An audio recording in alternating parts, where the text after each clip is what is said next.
Hey guys, welcome back to the channel. This is story about what if Naruto uses the Kyuubi's ability to travel back in time to the day of his birth. Part 1. Before I start, please do support for more amazing content and comments for part 2. Do consider to subscribe my channel and share my video to your friends and check out the description as well. Let's start the video. Naruto stares out the small window in his prison cell, looking at the few stars still shining in the early morning just before sunrise. In his heart, he wonders if his friends are looking down at him from the heavens, waiting for him to join them with open arms. All his friends were all killed in the many battles that enveloped Konoha since the last part of Tsunade's reign as Godame.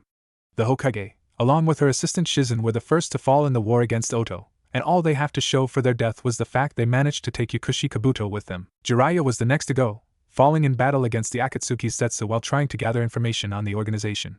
Team 8 and Team 10 all fell in battle against Iwa and Kumo along with Temari and most of the Suna reinforcement. Gaara, Kankuro, Lee, and Guy all died fighting against the Akatsuki, who tried to attack Naruto after Konoha barely survived the war, even if they were able to take most of the Akatsuki with them. The rest of the more able ninjas all perished when Kiri, taking advantage of the other villages' weakened state after the drawn-out war, decides to attack the 4 villages.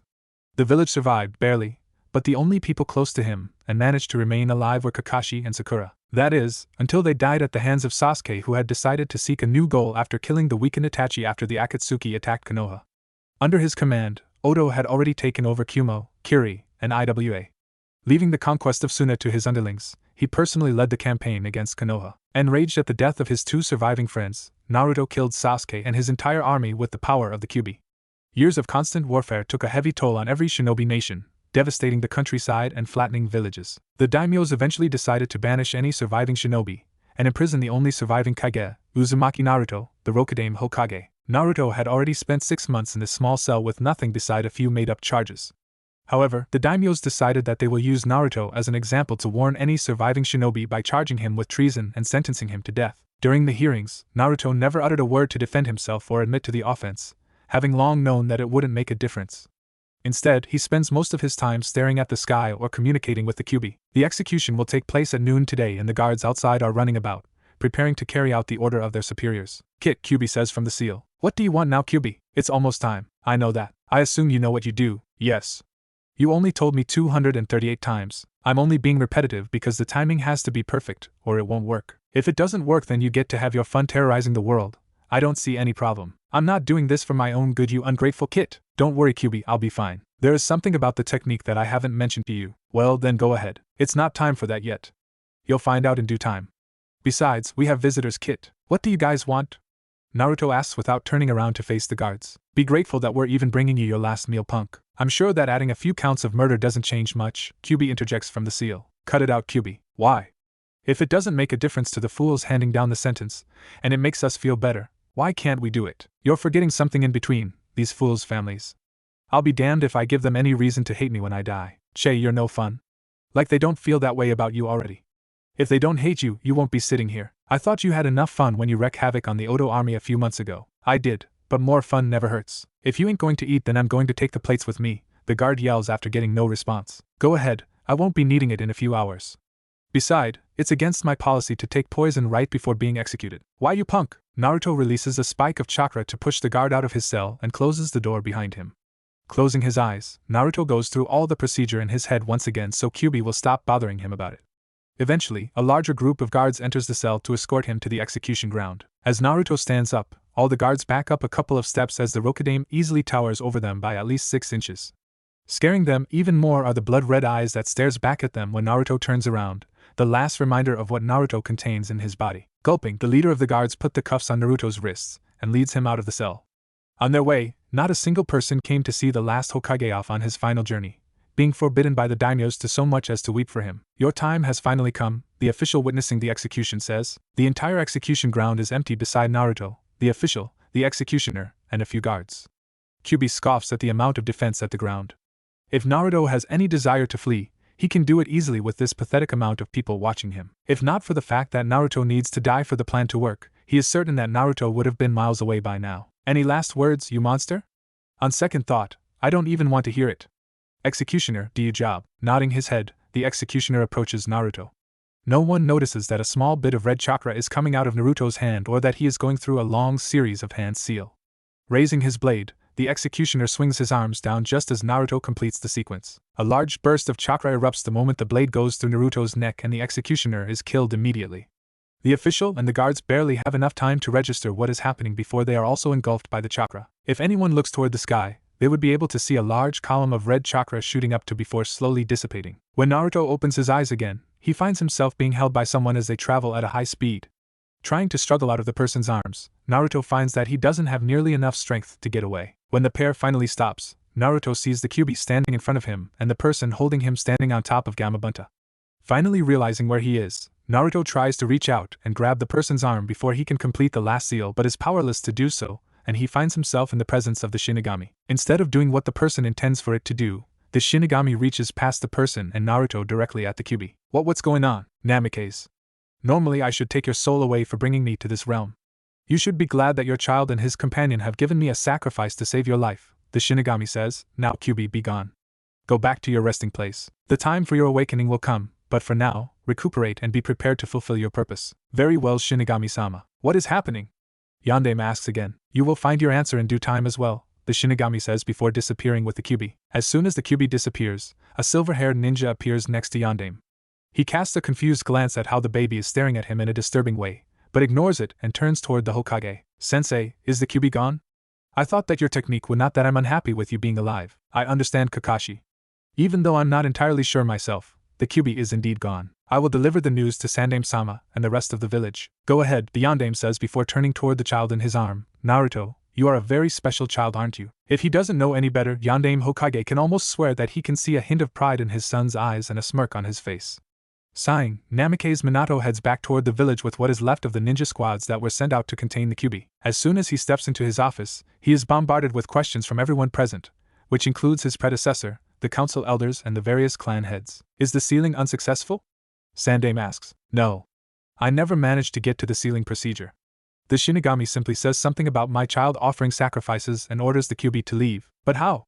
One of the councilmen asks. The Shinigami only tells me that I will find my answer in due time. It's been a long few days. I think it's time for us to return to our homes and rest, Sandaime says before anyone else can raise any questions. Yes, I think it would be best. A 4-year-old Naruto runs away from the scene of his latest prank, after having put an illusion in the Yamanaka flower shop, turning it into a store full of man-eating plants and scaring every customer, as well as the family that runs the shop, out of their mind and out of the store. Right now, an irate Inoichi is running after him from rooftop to rooftop. Back at the store, his wife is still trying to calm their crying daughter who refuses to return to the store. Eventually, Naruto crashes into his father's office with Inoichi following him inside a few moments later, his anger completely blocking all thoughts of identifying where he is. All right, Naruto, what did you do this time? Minato asks, looking up from his paperwork. Hokage-sama, it's okay, Inoichi. I'm sure my son has caused a lot trouble, Minato says before turning back toward his son. Would you ever stop giving me trouble? I'm still trying to keep the Naras from trying to kill you for painting the nose of every deer they own to red and dangling ornaments in their antlers. As soon as you take me to the Shrine of Fire like you promised. The Shrine of Fire? Inoichi asks, his anger completely forgotten in the presence of the village's leader. Yes. He has been clamoring about it ever since he knows how to talk. I'm still trying to figure out how he found out about such an out-of-the-way shrine. Excuse me, but perchance it has something to do with it? There is a chance that may be it, but Naruto simply refuses to tell me the reason. I want to go. I want to go. Naruto screams like the child he is. Fine, fine. As soon as I take care of what you did to Inoichi, I will find Sarutobi-sama to watch the village for a few days. Now, what did you do? Ino-chan says that I'm weak. I showed her. I'm not the one crying my eyes out and refusing to go back home. Inoichi, what did he do? Minato asks, sighing. He put a genjutsu over my shop, turning it into a man-eating plant paradise. Normally I would be impressed that someone as young as Naruto can handle such a genjutsu, but to use it on my shop while Ino's still inside. I understand, Inoichi. I'll take Naruto over to your place and apologize to your family. After that, I will punish him accordingly. The punishment ends up being having Naruto study in the library under Chunin's supervision. Ino complained about the punishment after finally calming down, but to Naruto, not being allowed to run around or talk loudly would be crueler than anything Minato can think of. After serving out his sentence, Minato asks the Sandaime to step in for a week and takes his son to the Shrine of Fire in the forest north of the village. Why is this place so run down? Naruto asks when he arrives. This shrine hasn't been in use since Nidaime's time, Naruto. Great. Now I have to look all over to find the stupid fox.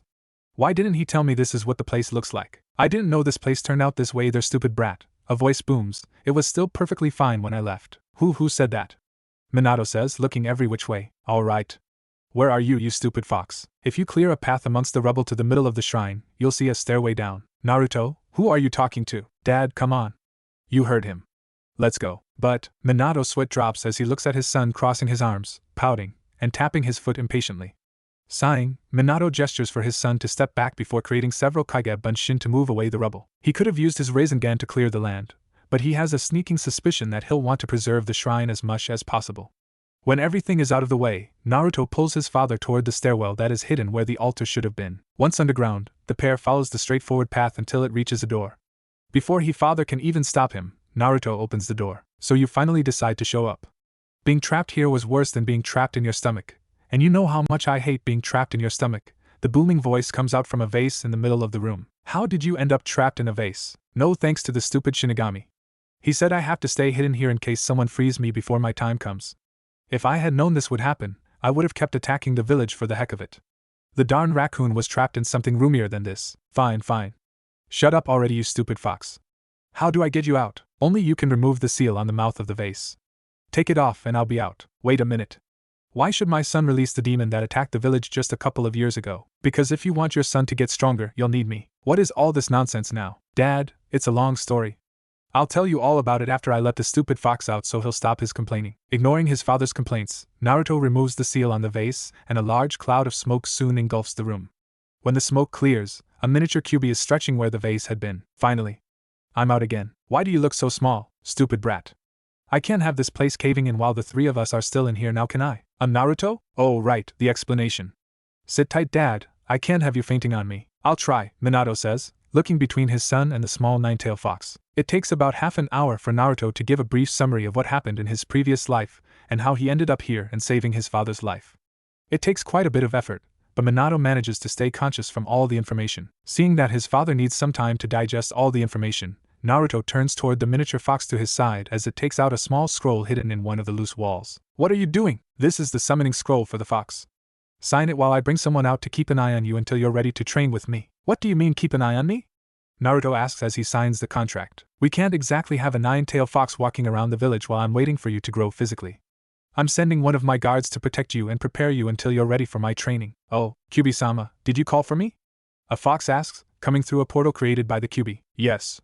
I've picked this kid, so keep an eye on him until he's ready. Very well, Kyuubi-sama. Wait a minute, my village is still very weary of anything that has to do with foxes, Minato says, finally joining the conversation. Even if she's a silver fox? Fine, Kyuubi says as he turns toward the other fox. This will hurt a bit. Naruto and Minato stare dumbfounded as Kyuubi attacks the silver fox, leaving behind several deep wounds. Gesturing toward the injured fox with his head, Kyuubi asks the two to take the fox back for treatment, and make up some excuse of finding her in the wild. Deeming it as a passable excuse to alleviate fears of people perceiving it as a demon, Minato picks up the injured fox and heads out of the shrine. So where are you going to go now? I will return to the demon realm with the scroll for a small bit just in case anyone tries to cause any troubles for me. I have no idea if the Akatsuki has taken form yet, but keep an eye on some of their members and targets. Got it. Naruto, come on.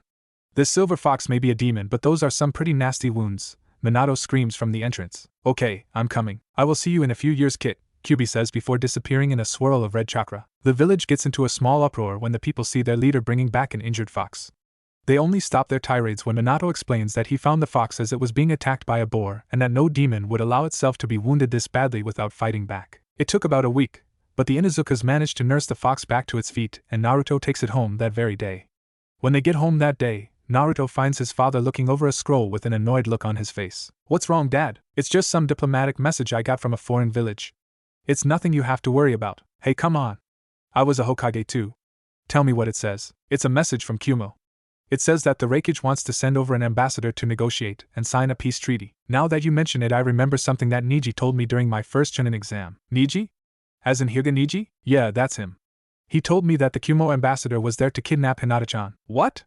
I'm going to refuse this request. Wait. I have an idea. Oh, you remember how I told you about an organization named Akatsuki, right? Yes? What does that have to do with this? Just let him come in. We'll catch him in the act, alive, then I'll tell you the rest of my plan. Oh, and we'll need to invite the Kazakage too, just as a witness. Just make up an excuse that since Suna is our ally, so they'll have to be part of the negotiations as well. I really need to be careful around you. Who know how many more devious plots you have in that brain of yours? I do have over 30 years of pranking experience. Or did you forget about that? It still hasn't completely sunk in. It's too far-fetched to believe, but all the evidences make it hard not to believe it. I felt the same way when the stupid fox first told me about it. OW. What did you bite me for? How dare you disrespect Kyuubi-sama? I've always called him that. I've been calling him that for over 20 years. If he doesn't care about that, then why should you? Kyuubi-sama is the master of the demon foxes. I will not allow you to disrespect him. Bah, whatever. Dang, this hurts. Even if I kept some of Kyuubi's regenerative powers, it's still not healing as fast. Move your hand away. Looking at the fox in confusion, Naruto simply ignores the fox and continues to nurse his wound. Annoyed, the fox moves Naruto's hand away with its snout and starts licking the wound. Naruto winces initially from the pain until he notices that the wound is closing up much more rapidly than before. The silver fox backs away when the wound has completely closed up. My saliva has the same healing power as Kyuubi-sama's chakra, so do all silver foxes. No. Just me. Oh, okay, I'm finally done with my response message. You mean to tell me that you didn't even pay attention to me when I was attacked? I'm sure you can take care of yourself. Alright, I'll just have Kakashi and Rin send this message back. Wait a minute, Rin? As in your student? Yes, what of it? Now that I think about it, you still haven't met either of them yet, have you?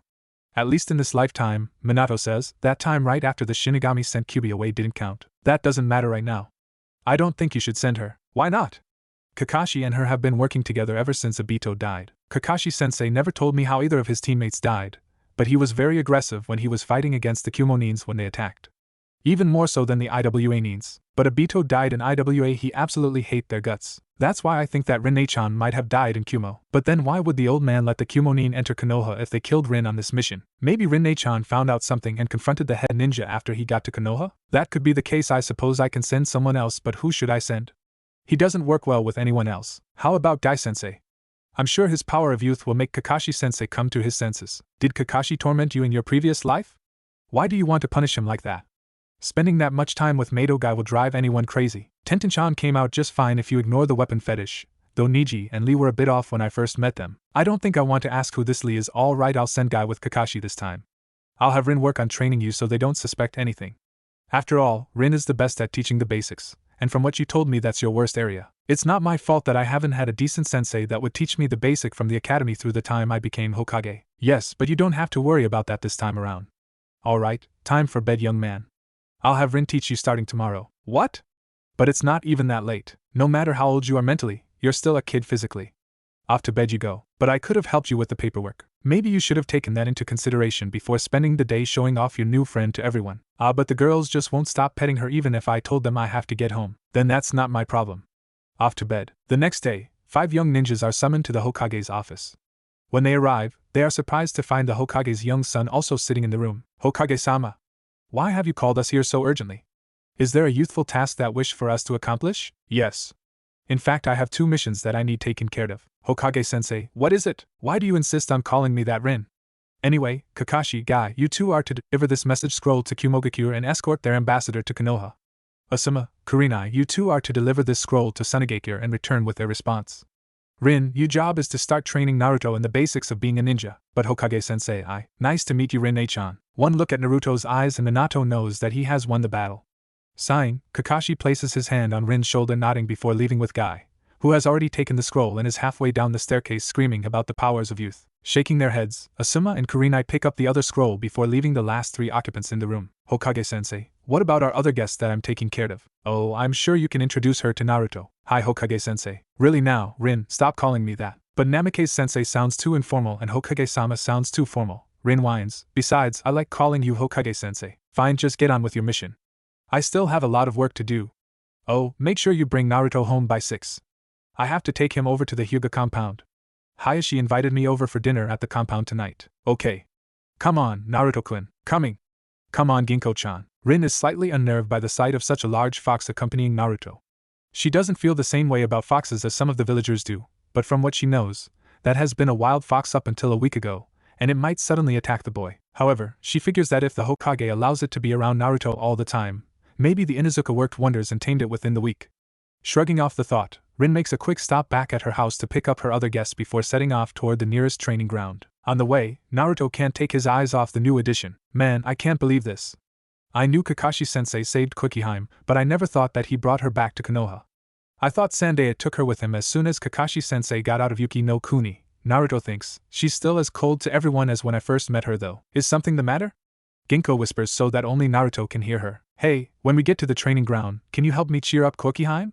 You seemed to work wonders yesterday. Fine, whatever. I'll try. Man, you're almost as cold as Kokiheim, Ginko-chan. Well, don't expect me to turn good and kiss you on the cheek after you got knocked out. Okay, we're here. Naruto looks up at Rin's words and immediately represses the urge to groan. Everything from the 3 tree stumps to the memorial stone near the edge of the training ground, Team 7's training ground doesn't look any different than the one Kakashi took Team 7 to after they first became a team. Is something wrong, Naruto? No, it's just that I don't particularly like seeing that stone. Makes me sad looking at all the names. Naruto-kun, those are the names of the heroes of the village. You should show them respect, not try to look away from it. Is that the only way for ninjas to be respected or be seen as a hero by the villagers? To die and have their name on that stone? That's not true, Naruto-kun. You and your father are seen as heroes for chasing away the Kyuubi, but so many other people died because of the attack just for us to be seen that way. I don't want it to happen that way. Naruto-kun, you're a really kind child, Rin says, giving Naruto a quick hug. Well, then you'll just have to get really strong so you can protect them from dying. I swear that I will take over from my old man when the time comes and become the best Hokage Konoha has ever seen. That's the spirit, Naruto-kun. To be able to do that though, you'll have to get through my trainings first. Hi Rin-ne-chan. Okay, Naruto-kun. I'm sure that Hokage-sensei already told you about the basics of chakra. I'm going to teach you how to control it properly. Oh, I just remembered something. Can you give me a moment, Rin-ne-chan? Sure, go ahead, Rin says as Naruto and Ginko walks over to Koyuki. Hey, can you keep an eye on Ginko-chan for me? Koyuki takes one look at Naruto and Ginko before nodding her head reluctantly. Rin has been getting on her for her to become more social ever since Kakashi brought her back to Konoha. She feels that it won't do to upset the ones taking care of her, and it's just an animal, so it's not like she will have anyone bothering her. Smiling, Naruto gives Ginko a wink before scrambling back Rin, who is watching the exchange with an amused look on her face. The pair spends the rest of the day going over the proper way of molding chakra, weapon throwing and even a few crash courses on battle strategies. Every now and then, the pair would look over toward Koyuki and find her either stroking Ginko's fur or whispering into Ginko's ears. By the time they head home that evening, Koyuki keeps glancing over at the silver fox, not wanting to part with it. Seeing her reaction, Rin suggests for Koyuki to stay over at Naruto's house, which she eagerly agrees to. By the time Kakashi and Guy escorted the Kyumonin back to Konoha, both Kakashi and the Kyumonin can't wait to be rid of Guy and his youthful speeches. Kakashi decides to send Guy on his way and report to the Hokage with the Kyumonin by himself before Guy annoys the representative any further and destroys the potential for a successful negotiation. Kakashi noticed that the Kyumonin seemed surprised when Kakashi told him that Suna would also be sending a representative to Konoha, and Kakashi has been keeping a close eye on him ever since. The more Kakashi observes him, the more curious Kakashi becomes. The Kyumonin kept asking Guy about all the major clans of Konoha on the trip after failing on his first attempt with Kakashi, disguising it poorly as mere curiosity about the strength of Konoha before negotiation. Of course, Kakashi talked to Guy about that after the Kyumonin failed with Kakashi, so Guy had been holding back a large amount of information, even if none of them are of any significance to the defense of the village. Leading the Kyumonin to the Hokage's office, Kakashi knocks on the door and enters when he is told to do so. Ah, Kakashi, you're back. Asuma, Kurina, you two are back already? I would have thought that you two would spend some time on your own before coming back. Unlike you, we don't like slacking off. Where's Guy? I sent him back home. It's been a long trip. Minato, Asuma, and Kurina sigh at Kakashi's statement, knowing exactly what he means. Looking past Kakashi, Minato smiles at the Kyumonin standing on the side. Calling for his assistant, Minato asks the man to escort the Kyumonin to the hotel and says that they will begin the negotiation the next day. Kakashi? Minato says after the Kyumonin left. He was asking about the village's ninjas on the entire trip. I see. Maybe my suspicion is not entirely unfounded after all. Very well, the three of you go and get some rest. You've all had a long trip. Hi, Hokage-sama. Hokage-sama, is Rin still? Kakashi asks. Oh, she should be training Naruto at Training Ground 7 right now. Then what about? Koyuki is also there. She seems to have really hit it off with Naruto well, with Ginko at least. Oh? Of all the things, the silver fox was what it took to get that princess out of her shell. Asuma asks. She's been keeping everything inside. I guess she thinks that Ginko is someone who would listen to her without letting anyone know what she's feeling. After all, it's best for her to get everything off her chest. I suppose that is true, that poor girl, Kurinai says. But that would mean that she's still not ready to socialize with others yet, Asuma says. She has opened up to Rin and Naruto somewhat. At least they are getting more than one-word responses. I'll go check on them then, Kakashi says. I guess I'll go visit Koiki-chan too. Asuma, are you coming? Not like I have anything else to do. I guess I'll check on Naruto's progress and take him to lunch too. Hokage-sama? What? Is it such a crime that I want to get away from all the paperwork for a while? No sir, Kurinai blurts out quickly. The four ninjas arrive to the training ground and find Koiki off to the side playing with Ginko and Rin staring at Naruto dumbfounded. Rin, what's wrong? Hokage-sensei. When did you teach Naruto-kun your prize technique? You won't even teach me that. It's not fair. What? The Rasengan. Naruto-kun already knows the first 2 stages well as he can perform it given his lack of chakra. Oh? Minato says, looking equally as shocked as everyone else before catching himself. So he has gotten that far along, has he? Hokage-sensei, I want to learn that technique too. Rin whines. Really now, Rin, you're not a little kid anymore. I want to learn it. Fine, Naruto, why don't you show Rin how to perform the first 2 stages of the Rasengan? Okay, I can't believe he can learn that technique at such a young age. It took me forever to even grasp the basics of the technique. He is my son after all, Kakashi. I know he'll make a great ninja. Hokage-sama, you are quite difficult to find these days, a voice says behind the group. Oh, Kazekage-sama. Is something the matter? There is a small issue that I wish to discuss with you. Your assistant told me that I would be able to find you here. May we talk in private? Of course. Temari, Kankuro, Gaara, the 3 of you may get some light training in. Don't cause any trouble. Yes, father, Temari says. Kakashi, Asuma, Kurenai, keep an eye on the children. Hi, Hokage-sama. Naruto turns around as his father walks away with the Kazekage. Rin starts bugging Naruto again to teach her the Rasengan, but Naruto instead walks toward the Suna siblings. Hey, my name's Namikaze Naruto, Naruto says, extending his hand toward Gaara. I'm Sabaka Temari. These are my brothers Kankuro and Gaara. Temari answers instead as Gaara stares at Naruto's outstretched hand in confusion. Please excuse Gaara. He's somewhat shy. It's okay. You are Hokage-sama's son, right? Temari asks. Yep.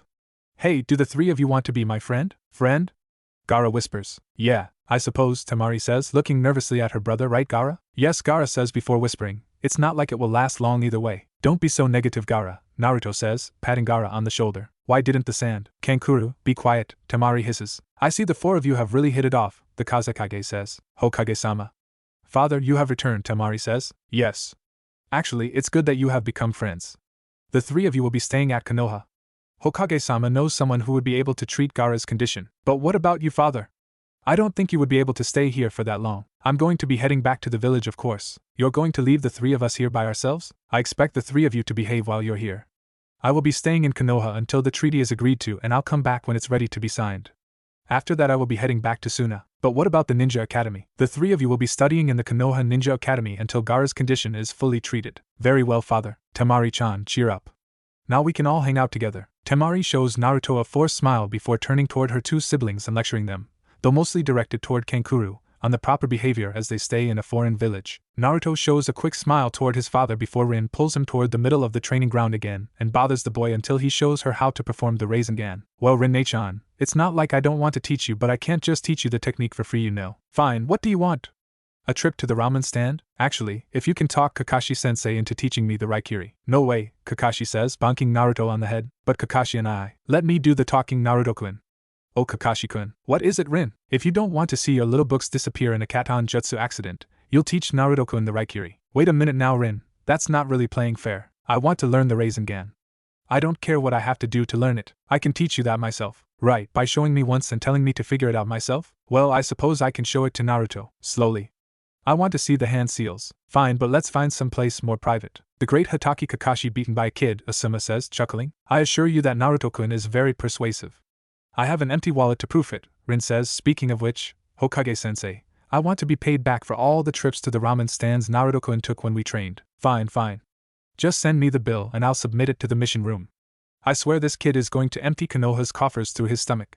It may be more economical to hire Tucci to be my family cook than to have Naruto visit his stand every day. You know, now that I think about it, that might not be such a bad idea. I'm going to talk to him after this. Do you mean it, old man? Naruto? How did you get back so quickly? All I need is to see the hand seals. I can figure out the rest by myself. And if I really need help, I'm sure Rin-chan would be more than willing to teach me. Sure, as long as you hold to your part of the deal. Of course.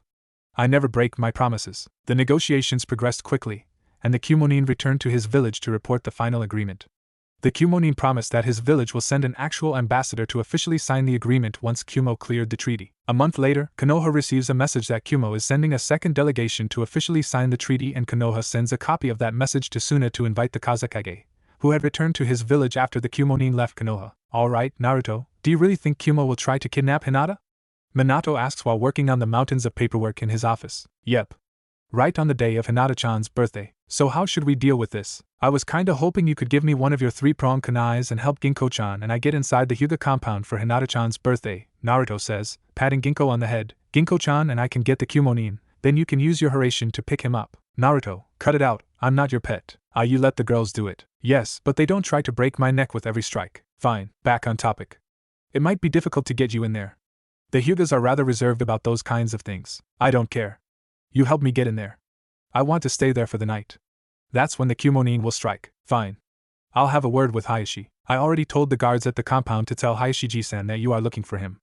He should be here any moment now. Couldn't you have at least give me a little bit of time to plan how I should explain this to him? You're just going to delay it, and nothing gets done in the end. How did you ever manage to become the Hokage with that attitude? Tsunade-bachan wanted me to fulfill her brother and her boyfriend's dream for them. Hokage-sama, Hayashi-sama is here to speak with you, his assistant says through the door. Send him in please. Hokage-sama, I was told that you are looking for me? Hayashi says, taking a seat at the table while completely ignoring Naruto's presence in the room. Yes, well, you see, my son knows that your daughter's birthday is coming up, so he wants to come over to your house to celebrate with her that day. I see, if I may be so bold, what is the real reason? As the Hokage, you almost never speak in the manner you did unless you are very nervous. He just wants me out of the way because I caused so much trouble to the last Kyumonin they sent here, Naruto says, kneeling next to Ginkgo. Yes, it was rather embarrassing really, Minato says, catching on to his son's plan. It's an excuse if the delegates they send over wants to see Naruto. That and the fact that Hinata is a good friend of Naruto. Very well. I will alert my clan that there will be a guest that day. I was hoping that since I don't know how long the ceremonies will last, perhaps Naruto can stay there for the night? I can really do without his pranks while entertaining the delegates from Kumo and Suna. Yes, Naruto's pranks are somewhat legendary in Konoha these days. I understand. I will have my servants prepare a guest room for him. Arigato, Hayashi-ji-san. Oh, can I bring Ginkgo-chan with me? I don't see why not. It would appear that my daughter is rather fond of that fox herself. You take that long to decide if you want me there, and you barely thought about Ginkgo-chan. Ginkgo doesn't cause nearly as much trouble as you do Naruto. That's not fair, Hayashi-ji-san. Regardless, if that is all, Hokage-sama? Yes. That will be all. I will send Naruto over first thing that morning. Very well, I shall take my leave now. A week later, before he heads to the gate to welcome the Kumo delegate along with most of Konoha's citizens, Minato drops Naruto off at the Hyuga compound and hands him a 3-pronged kunai and a signal flare. Naruto, be careful, alright? Don't worry. I have Ginkgo-chan with me. We should be more concerned about keeping the Kyumonin away from the Hyugas. We need him alive. Do what you need to. You have my permission to use that level 2 Rasengan you've been working on. That should be strong enough to knock him out, and weak enough to keep him alive. Okay. I've been waiting for you to tell me that. The day progresses as normal, with everyone oblivious to what will happen. Later that night, Naruto manages to convince Hayashi to allow him to stay in Hinata's room with promises of a prank for the ages if he refuses. What Naruto doesn't know is that even if he didn't threaten Hayashi, Hayashi would have agreed anyway because he still feels that Minato and Naruto are still planning something and it involves his daughter. Hayashi decides that he will stay awake to see what Naruto is planning. What he comes across is the Kyumonin that is sent to sign the treaty attempting to kidnap Hinata, and before he can even move in, Naruto already knocked the Kyumonin out with the help of the Silver Fox. Staying on the sideline, he watches as Naruto plants the 3-pronged kunai in the ground and launches the signal flare. Within moments, Minato appears on the scene with the Kazekage along with several members of the Hyuga clan who are close to the scene. So your info is correct after all, Hokage-sama. Kumo really is trying to kidnap Hyuga Hinata. Yes. I hope that it isn't so, Kazekage-sama. After all, our 3 villages just signed the treaty. What do you intend to do now, Hokage-sama? I would prefer if you execute him for his crimes, Hayashi says, walking out from his hiding spot. No. We need to make him admit his crimes first. I will have Marino and Mitarashi talk to him. Then I will send the confession to Kumo. Once you have obtained a confession, I shall vouch for its validity. Thank you, Kazekage-sama. Ordering several of his ANBU to take the prisoner to the interrogation department, Minato takes Naruto and Ginkgo home, making up an excuse that the Hyugas need time to sort everything out. However, instead of taking Naruto home, they head back to the Hokage office. Alright, we got the kidnapper. Now can you tell me what you are planning? It's only right that we demand reparation from Kumo, right? I suppose that would be a fair request, yes. I want you to demand someone by the name of Niyujito. Niyujito? Why? Yujito-chan is the Nibi Jinchuriki. I highly doubt they will hand over something so valuable. With the threat of Konoha and Suna retaliating, I think they'll give it careful consideration. IWA is still too weak from the last war, and Kiri has too much internal troubles to care about the other villages. Oh? So he does have a brain after all. Ginkgo-chan, that wasn't very nice, Naruto says. Then mind telling me why did a 4-year-old decides charge a foreign jounin that can kill him with a flick of the finger? Hey, we got him in the end, didn't we? I got him. You're just lucky to still be alive. But my Rasengan knocked him out, which you are only able to hit him with because I have his entire attention. Okay. Quit arguing. I'll write the message. You two get some rest. It's been a long day, Minato says. True to Naruto's word, as soon as the confession and the Hokage's message arrives in Kumo, the Reikage agreed to the stipulations, albeit begrudgingly. The Reikage attempted to send another girl and have her pose as Yujito, but the 4 ninjas the Hokage sent, Kakashi, Asuma, Kurenai, Guy, to deliver the message and guard the prisoner back to Konoha easily spotted the fake with some of the civilians of Kyuubi. In fact, having the squad go to the civilians first is part of Naruto's plan, to expose that the Raikage almost dragged Kyuubi into another war and turn the people against the Raikage and support Konoha's minor demand in exchange for peace. Yujito-chan, we should be arriving to Konoha in another hour, Kurenai says. Arigato Yohi-san, I understand that you miss your ville. I do not miss it, but I hate that village. I'm glad that I'm no longer living in Kyuubi. Don't worry. It'll all be better once you get to Konoha. I am here as a prisoner. The people of Konoha would only continue to look down on me. Oheo, Kurenai-ne-chan. A boy screams as he jumps into the carriage. You must be Yujito-chan, right? Yes, Yujito says, completely shocked by Naruto's entrance. Naruto-kun? What are you doing all the way out here? Well, since a very important guest is coming to the village, it's only right that the Hokage sends someone to welcome the guest. And I assume that means that you nagged Hokage-sama into letting you come all the way out here by yourself. Ginko-chan is with me too, Naruto answers as the silver fox also jumps into the carriage. Yujito stares at the fox for a few moments before spacing out completely. Kurenai looks on in confusion, trying to stay on the sideline as the scenes unfold by themselves. The other three ninjas are all leaning in, trying to pick up bits and pieces of the conversation as they escort the caravan back to Konoha. A few moments later, Yujito gingerly reaches out toward the fox with trembling hands. Instead of waiting for Yujito's hand to reach her, Ginko simply walks up next to Yujito. It almost looks like she's trying to pick up Ginko's scent. What is going on? Kurenai thinks to herself. Gently petting Ginko, Yujito turns her attention to Naruto and stares at the boy. Not finding what she's looking for, Yujito leans in to take a closer look. Kyuubi isn't sealed in me, Naruto says, shocking everyone within hearing range. Then how? It's a long story. I'll tell you when we get to Konoha, okay Yujito-chan? Naruto says, smiling. Oh, Kurenai-ne-chan, Dad says that Yujito-chan can live with me, but I thought Hokage-sama is already entertaining Kazekage-sama's children. Don't worry Kurenai-ne-chan, the Namake's mansion have plenty of space, Naruto says before muttering to himself, mainly because we don't have any servants and have to do everything by ourselves.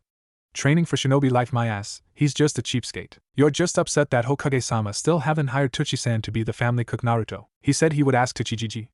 It's not fair Kurenai-ne-chan. I can understand Hokage-sama's hesitancy. After all, it's not very healthy to just eat ramen every meal. This is Hokage-sama's son? He looks like an idiot.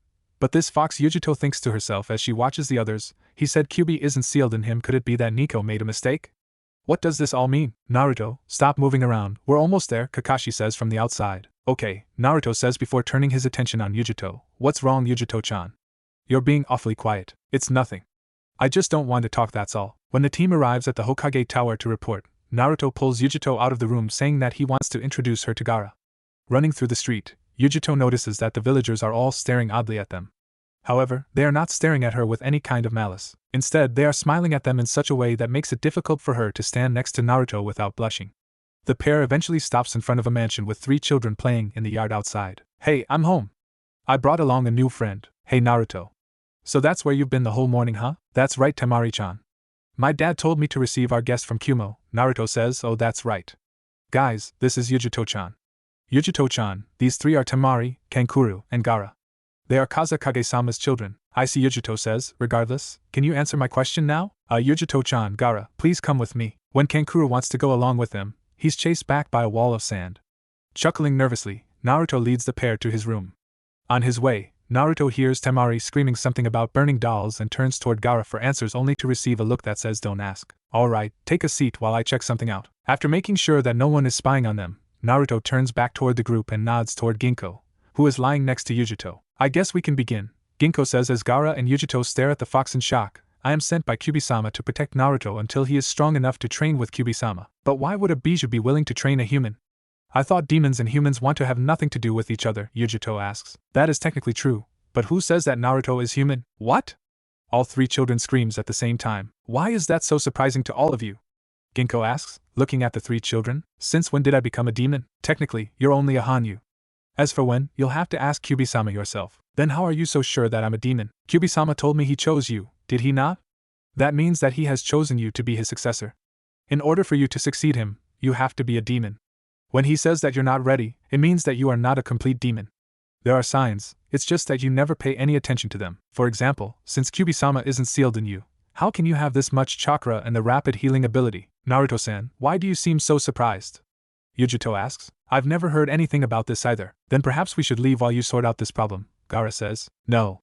This involves both of you as well, Jinchuriki of Shikaku and Jinchuriki of Nikomata. You mean he's Nikomata, yet another bijou. Since either of your seals are produced by any kami, Naruto and Kyuubi-sama should be able to separate you from your bijou if Naruto can actually learn how to control his demon chakra. But wouldn't they die if we do that? No.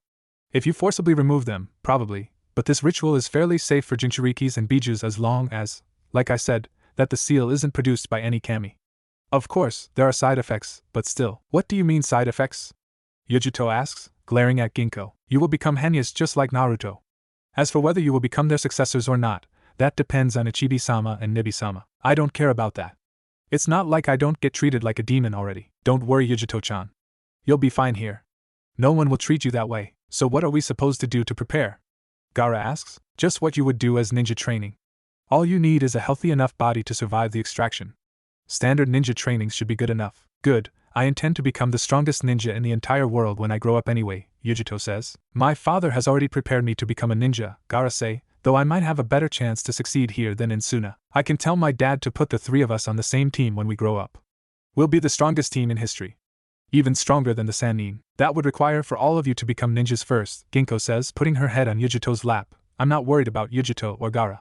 You, however, is different story. Ginkgo-chan, you're so mean, Naruto says. Are you three in there? A voice asks. What do you want, Dad? Naruto. It's nice that you three are becoming quick friends, but don't you think we should show Yujuto her room first? Oh, that's right. Come on, Yujuto-chan. It has been a couple of years since Yujuto arrived in Konoha. During the 2 years, Gaara's seal has stabilized considerably with help from Naruto, Ginkgo, and Yondaime. When the news reaches Suna, the Kazekage sends a delegate to bring his children back to Suna, but only Kankuro agrees to go back. Temari is already in her first year of the Ninja Academy, and Gaara wants to remain in Konoha so he can be present when it's finally time for Shikaku to be removed from his body. In accordance with Ginkgo's suggestions, Naruto, Gaara, and Yujuto's skills have improved by leaps and bounds with constant training. In a couple of years, the three will be entering the Ninja Academy, but their skills have easily reached Genin level even without using their tenant's powers. At the moment, Naruto is sitting in the Hokage's office with Ginkgo, Gaara, and Yujuto. Alright, Naruto, not that I don't appreciate you visiting me, but what is the real reason you four are sitting here? I've been meaning to ask Naruto the same thing. We should be training right now, relax, Yujuto-chan. I know there has been a lot of missions for the village lately, so I figure we should come here and see who we want as our Jounin instructor. Isn't that a bit early, Naruto? You three still haven't entered the academy. Besides, there is no guarantee that the three of you will be placed on the same team. Dad, Naruto says with a dark smirk that causes Minato to gulp. We will be placed on the same team, right? Of course. I don't see why you won't be. Hokage-sensei, why did you let Naruto-kun scare you into agreeing to something? Rin, Minato's newest assistant, asks, walking into the office with another pile of paperwork. Naruto can be very convincing when he wants to, Minato says, clearing his throat to hide his embarrassment. Anyway, has any teams returned yet? Yes, Kakashi-kun's squad is waiting outside. Oh?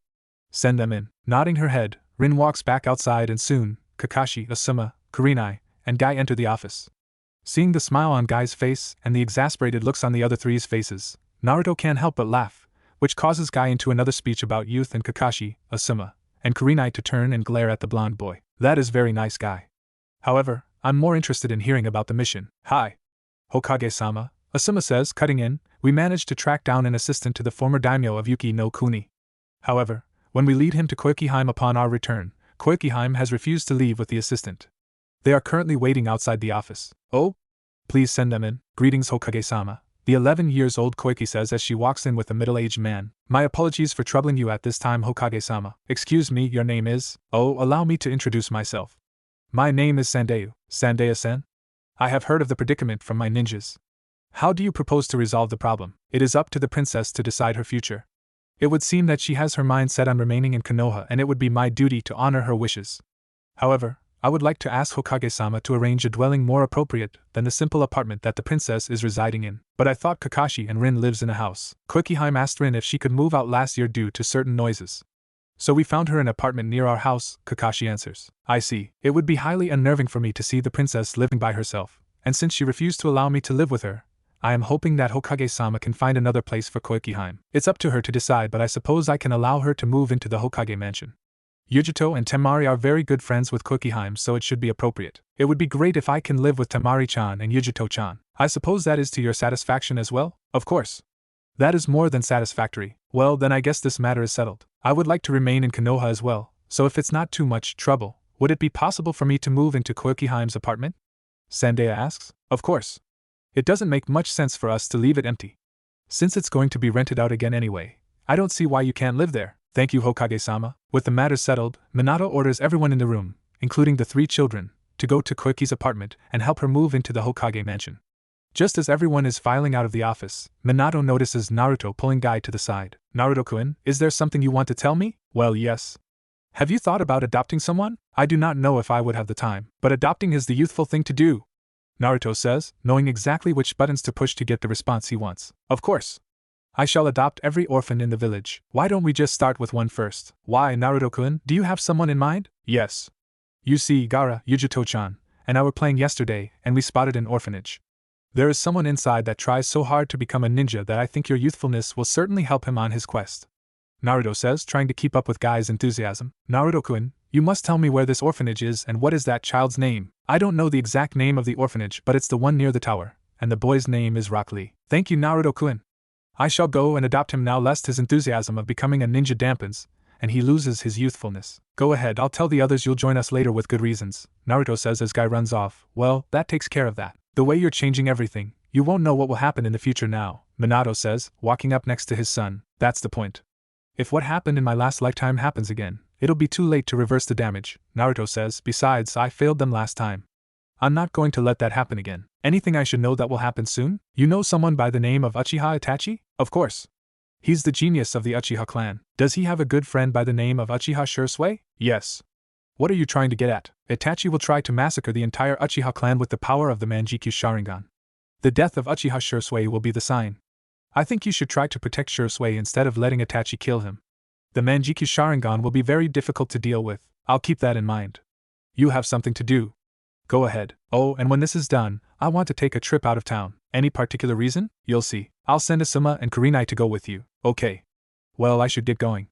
Kakashi and the others will wonder what's taking so long. After helping Koiki and Sendai settle in, Minato assigns Asuma and Kurenai to accompany Naruto on a trip out of town.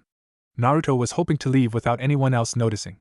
However, Gaara and Yujito caught wind of the trip and demanded that they tag along as well. Naruto begrudgingly agreed to let the pair tag along, thinking that it might be more beneficial if they are present. So how far away is this place we're going again? Yujito asks. We should be almost there. The town should only be a couple of miles away. Another couple of miles? We've been traveling for 2 days already. Yujito screams. Hey, Kurenai, is that town the one I think it is? Asuma whispers while the children are arguing. I think so, but there must be a good reason why Hokage-sama wants us to go there. Just before the group walks into the town, Naruto asks Yujito and Gaara to transform into adults with the Henj no Jutsu so they can blend in. What surprised Asuma and Kurenai more than seeing the children's ability to use the genjutsu so flawlessly is the fact that Ginkgo also transformed into a small dog. Shrugging it off as a genjutsu created by the children, Asuma and Kurenai simply follow the 3 children into the town with Naruto in the lead. Now where would she be? Naruto says to himself. Where would who be? Naruto-kun, Kurenai-ne-chan. Do you know where is the most famous casino in the town? Don't you think you are a bit young to be gambling? This is important to Asuma and I-san. It should be over this way. Following Asuma's direction, the group stops in front of the largest building in town. Before the 2 adults can ask any questions, Naruto walks inside confidently, followed closely by Yujito and Gaara. Looking around, Naruto calmly walks toward a table where a gray-haired elderly woman and a teenage girl is sitting at. The 2 women took a quick look at him before returning to their own business. A few rounds later, the old woman is trembling in rage while the teenager is doing her best to calm the old woman down. All right, brat. What is the big idea of betting against me every round? There's no rule saying I can't do that, right? Why, you little? Please calm down. There's no need to draw so much attention on ourselves, the teenage girl says. You're right, let's go. I've had enough of this kid. As the old lady stands up and walks away, Naruto stretches and stands up as well and follows the 2 women out of the casino. By then, it's clear to the 2 women that Naruto's group is following them, running up the street at a speed much faster than someone her apparent age should be able to run at. The old lady pulls the teenage girl around the corner. When the group finally catches up, they find themselves in an empty dead-end alley. Hey Ginkgo-chan, Naruto says, turning toward the fox-turned puppy. Can you find them for me? Ginkgo bares her fangs and growls at Naruto in protest before submitting and tries to pick up the scent. Before Ginkgo can even get serious, the 2 women walk out from behind them at the entrance of the alleyway. So, who are you and why are the 5 of you following us? There you are, Tsunade-ba-chan. Did you just call her Tsunade-sama, Naruto? Kurenai asks. No, he just called me an old lady. Well, you are, Yujito says. If you kids are any better with your craft, you'd see that this is just a henge, Tsunade says. Oh, I can see through the henge just fine, Yujito says smugly. But that doesn't change the fact that you're still old. Yujito, be quiet. Tsunade-sama is one of the strongest ninjas in history. Relax, Asuma and I-san. Besides, Yujito-chan is right, it doesn't change the fact that she's still old. And since when do strong ninjas rely on Henj no Jutsu to avoid debt collectors? Debt collectors? You 3 kids should be grateful that the 2 older ones are wearing Konoha headbands, or else I would have attacked a long time ago. Let's go, Shizen, I don't have time for this. What? Too busy to even listen to how I can help you pay off some of your debt? Naruto says. Keep talking, Tsunade says, turning around to face Naruto again. Yujito-chan, we made quite a killing at the table just now, didn't we? Good enough to quadruple what we walked in with. Get on with it, kid. You have some gambling tools on you, right? I have some dices. 1 roll. Whoever has the highest total wins.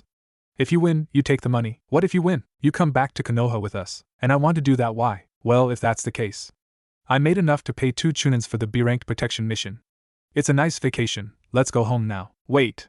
Fine, you got a deal, Tsunade says before muttering, can't believe I let a kid blackmail me. Well, let's go then. Alright, you go first. Taking the dice out of Tsunade's hands, Naruto rolls the dices and gets 2 1s and 1 2. Laughing, Tsunade snatches the dices off the ground and promptly rolls 3 1s. The legendary sucker strikes again, Naruto says, rolling on the ground in laughter. That one doesn't count. This is the real one. Rolling the dices again, Tsunade gets 1 5 and 2 6s. Still shaking slightly in laughter, Naruto picks up the dices and rolls 3 6s. Staring at the 3 dices in shock, Tsunade starts trembling in anger. Fine. You win. We'll go back to Konoha. Doesn't mean I have to stay there anyway. We have to go back to the hotel to pack. Let's go then. We have 1 more stop to make before going back Konoha. 1 more stop? Kurenai says, looking over toward Asuma. After checking out of the hotel, Tsunade and Shizen follows Naruto's group out of the town. It doesn't take very long for Tsunade to see where Naruto is leading them. You're not thinking about getting him, are you? Yeah, but I don't trust him around someone as pretty as Kurenai-chan. So I wanted you to come along to keep him in line. Aren't you a bit young to be trying those lines on a girl, Naruto? What does Kurenai-chan being pretty or not have to do with how old I am, Asuma and I-san? You scared that Naruto might steal your girl away, Asuma? Tsunade jokes. Che. I don't know what you're talking about, Asuma says, turning his head away blushing. About 2 days later, the group stops at a famous hot spring town about a day's travel away from Konoha. By this time, everyone besides Naruto is at the limits of their patience. Outside of Naruto and Tsunade, no one knows why the group has to travel for so long and still isn't resting comfortably in Konoha. Kurenai, Shizen, and Yujito forgave Naruto briefly when he mentioned the town's special attraction, but their anger returned tenfold when he told them they couldn't rest until they find their second target. They only relaxed somewhat when Tsunade told them it's in their best interest. So where should we go now that we're here? Yujito asks. You all go and check in at that hotel. I'll go and start looking for my target, Naruto says. I'll go with you. I'll convince him to come to Konoha with us, Tsunade says. You seem eager. If I'm going back there to suffer, I'm taking him with me, willingly or not. Alright, let's go, Tsunade-bachan. Let's go and interrupt Erosenin's research. Tsunade-sama, perhaps I should go with you. No, Shizen, you go with the others. Remember, you girls stay away from the hot springs until we come back. Oh, okay. I never thought you'd be so eager to go back to Konoha, Tsunade-bachan, Naruto says after the others leave for the hotel. What? The quicker we find Erosenin, the quicker we get out of town, the quicker we get back to Konoha. I guess the thrill of pounding that old buffoon to the ground outweighs the negatives. Hey, you call him an old buffoon, but you won't admit that you're old yourself. Young man, I'll have you know that women are like fine wine. The more time they have to develop, the better they become. Yeah, and if you let them develop too long, they turn into vinegar. I don't mind drinking wine, but vinegar? Blah. I'll have you know that vinegar happens to be very good for your body. It might be for you, but I ain't interested. Tsunade's eyebrow twitches at Naruto's retort. She contemplates killing the boy, then running off with his money, but she realizes that she'd be leaving Shizen behind. Taking a few deep breaths to calm herself, Tsunade turns her attention back to the small boy in front of her. Your name is Naruto, right? Are you Minato's kid? Yeah. How are your folks doing? I haven't seen those 2 brats ever since I left Konoha. My dad's the Hokage. I don't know much about my mom though. What? I've never seen her my entire life. I guess she didn't make it out of the maternity ward, and my dad is not telling me cause he doesn't want me to be sad. Tsunade raises her eyebrow at Naruto's words. Last she remembers, Kushina happens to be a perfectly healthy young woman. While there is always the chance that her health deteriorated or she had complication during childbirth, she ranks the chances pretty low unless there was extreme stress during the process. Tell me, kid. When's your birthday? The day Kyuubi attacked, Naruto says, knowing where Tsunade's question is leading. Well, that would explain the stress, but the chances of death is still pretty low. I wonder which hot spring is Erosenin peeking in on. Did you just say he's peeking in on a hot spring? I thought you said he's researching, Tsunade asks, all thoughts on Kushina flying out the window. Yeah, that's what he does for his research. It's for his books. Why, that no good little I knew he's a pervert and likes to take a peek every now and then, but just wait till I get my hands on him. Naruto winces as Tsunade stomps through the street, her hands going through the motions of wrangling someone's neck. Fearing for Jiraiya's safety, Naruto quickly rushes up next to Tsunade, hoping to at least be present to save Jiraiya from certain death, though he probably can't do much about the extended hospital visit the old pervert will no doubt endure. Eventually, the pair finds the Sennin sitting up in a tree giggling perversely. Emitting a low growl from her throat, Tsunade knocks the tree over with one punch, which completely shatters the trunk. Even as he's falling to the ground, Jiraiya knows exactly who is responsible for his fall just from seeing the destruction. "Hello Jiraiya," Tsunade says, cracking her knuckles. Hello Tsunade. Fancy seeing you here." Even with Naruto wrapping his arms around Tsunade's ankle, the medic Nin simply drags Naruto along and proceeds to dish out one of the more painful beatings in Jiraiya's life. Tsunade finally stops when she remembers why they are looking for the old pervert to begin with. Picking him up by the collar, Tsunade glares at Jiraiya, giving him a silent warning to not let her catch him again before dragging him toward the hotel. "Tsunade, what are you doing here?" Jiraiya asks after finally regaining his senses. "To drag you back to Konoha." "But Tsunade, you hate that place. Why would you want to go back there? That's none of your business. Besides, I would think you would want to see that student you are so proud of." "But I thought the brat." "According to this kid, Minato is still alive and well." "I've been meaning to ask, who's the runt?" "My name is Namikaze Naruto, Erosenin." "What did you call me?" "You have no right to complain, Jiraiya." "Do you want me to teach another lesson?" No, it's okay." Scrambling to his feet, Jiraiya quickly dusts himself off before gesturing for Tsunade to lead the way. Putting her hand on Jiraiya's shoulder to make sure he doesn't try to escape, Tsunade nods toward Naruto, telling him to follow. To say Kurenai, Asuma, and Shizen are shocked when Naruto's group arrives at the hotel is understatement. While Asuma is focused on all the injuries on Jiraiya's body, Kurenai and Shizen have an understanding look on their face when they consider why Naruto and Tsunade won't allow them to use the hot springs. "Jiraiya-sama, what happened to you?" Asuma says, rushing next to the Sennin. "Tsunade-bachan happened to him," Naruto says, putting his arms behind his head. "I'm heading to my room." The next morning, the group gathers at the lobby of the hotel. After letting Jiraiya suffer through his injuries overnight, Tsunade tends to his wounds so they can head back to Konoha. Jiraiya and Shizen seem surprised by Tsunade's eagerness, but the others wave it off, saying that she just wants this whole ordeal over with. After another day of traveling, the group finally finds themselves in front of Konoha's gates. It appears that the people have already gotten wind of the two Sannin's return, and almost the entire village is crowded around the gates to see if the rumors are accurate. "Look at all the people. I didn't know you two are still so popular," Naruto says, remembering distinctly that there weren't nearly this many people the last time around. "They must be avid readers of my works. As if anyone would want to read the garbage you write." "It might be difficult to get through the crowd," Asuma says before the two Sannin get into an argument. "Shall we take to the roofs to avoid the crowd?" "No. Let's just get this over with," Tsunade says. "Better do this now than to have them stopping us in the streets at every turn." Naruto studies the crowd as the group wades through slowly. Out of the corner of his eyes, he notices a little girl around his age with large chocolate-colored eyes staring at Tsunade in admiration. One look at her hairstyle and Naruto knows exactly who that is. Tugging at Kurenai's arm, Naruto gestures for the Chunin to lean in before whispering something in her ears. Nodding her head, Kurenai disappears, leaving behind a group of very confused ninjas. Giving them his innocent smile, which only increases their suspicion, Naruto gestures for the group to keep moving. Eventually, the group arrives at the Hokage Tower while aboard Kurenai is waiting with the little girl Naruto spotted. The girl's face brightens up as soon as she sees Tsunade and rushes up to her before Kurenai can try to stop the girl. "Tsunade-sama. It's a pleasure to finally meet you," the girl says. "Kurenai, who's this?" Tsunade asks. "I'm not quite sure. Naruto asked me to bring her here." "Arigato to Naruto-sama," the girl says, bowing toward Naruto. "That's all right, Tenten-chan. And what did I tell you about calling me that?" "Naruto, is she a friend of yours?" Asuma asks. "Yeah, we met Tenten-chan while Gaara, Yujito-chan, and I were playing at the park one day.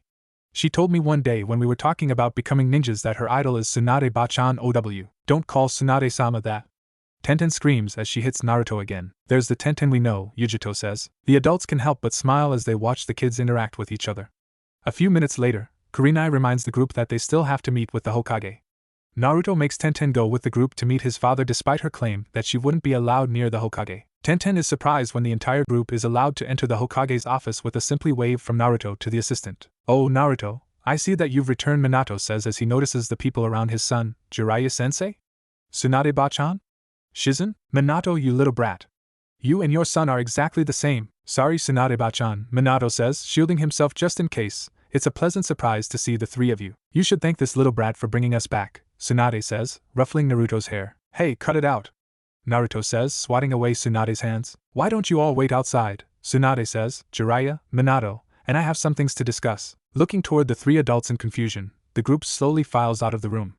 Back in the office, Jiraiya and Minato notice the change in demeanor on Tsunade and immediately become serious. "Now I want you to tell me exactly what happened 6 years ago. 6 years ago, that's when Kyuubi attacked, right?"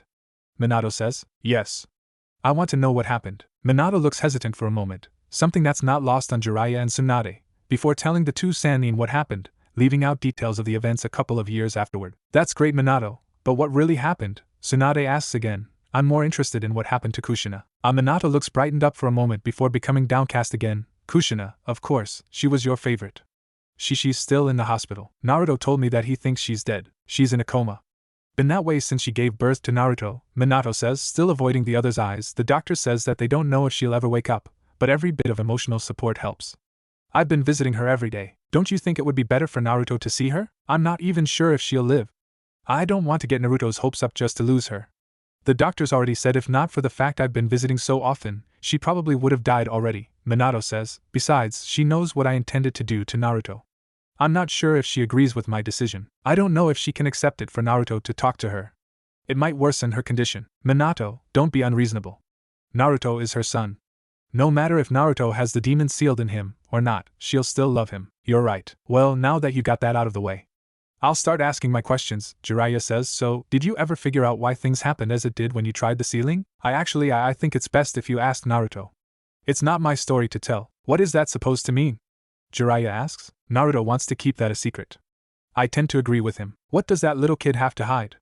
Tsunade asks, the conversation piquing her curiosity. I can only say there is a lot more to the little kid than what meets the eyes. Well, if I'm not going to get any more information, I think I'll visit Sarutobi-sensei. You go ahead, Jiraiya. Tell Sarutobi-sensei I said hi and that I'll drop by later, Tsunade says. Minato and I have to visit someone first. And I'd better not find you out of this village or peeking in on hot springs. But Tsunade, Jiraiya says as Tsunade glares at the Sannin. Wait. This isn't about the hot springs. It's just that, well, I don't think you should go see Kushina with your hemophobia and all. I've gotten over it. At least I think I did. I've been practicing the last 2 days after Naruto told me that he thinks Kushina is dead. Why would you? I think I would be quite well aware of my favorite apprentice's health conditions, Jiraiya. I find it highly improbable that she would die from childbirth. Actually, I am surprised that her condition is bad as what Minato said. I guess I gave the doctors more credit than they deserved. I'll have my hands full training them. Train them? Does that mean you will stay in Konoha? Minato asks. I'm not going to leave Kushina like this. I guess I'll stay until she recovers. It's been a couple of months since Naruto brought back the two Sannin. Ever since Tsunade had the talk with Minato, he has been a lot more forthcoming with Naruto about Kushina's conditions as well as everything he feels his son should know about his mother. Kushina's condition has also been improving consistently with Tsunade's care as well as Naruto's presence. Also in that short period of time, the two veteran ninjas found out firsthand just how cunning the prized young trio is, especially their de facto leader Naruto. In those 2 months, they had already gotten Jiraiya to promise to stop peeking for a year to the joy of the kunoichi population of Konoha and for Tsunade to stop gambling and drinking for a year much to the happiness of Shizen. Being as famous as the two Sannin are, they can't go back on their words, especially since Naruto, Yujito, and Gaara deemed it fit to announce the news to the entire village.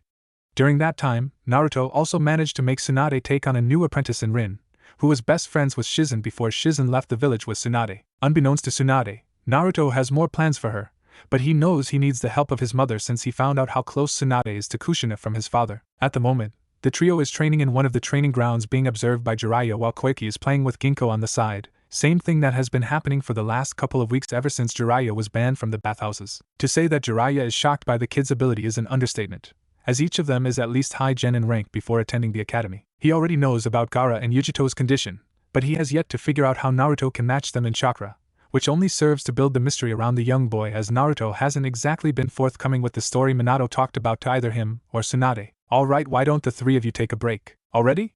We aren't even tired yet.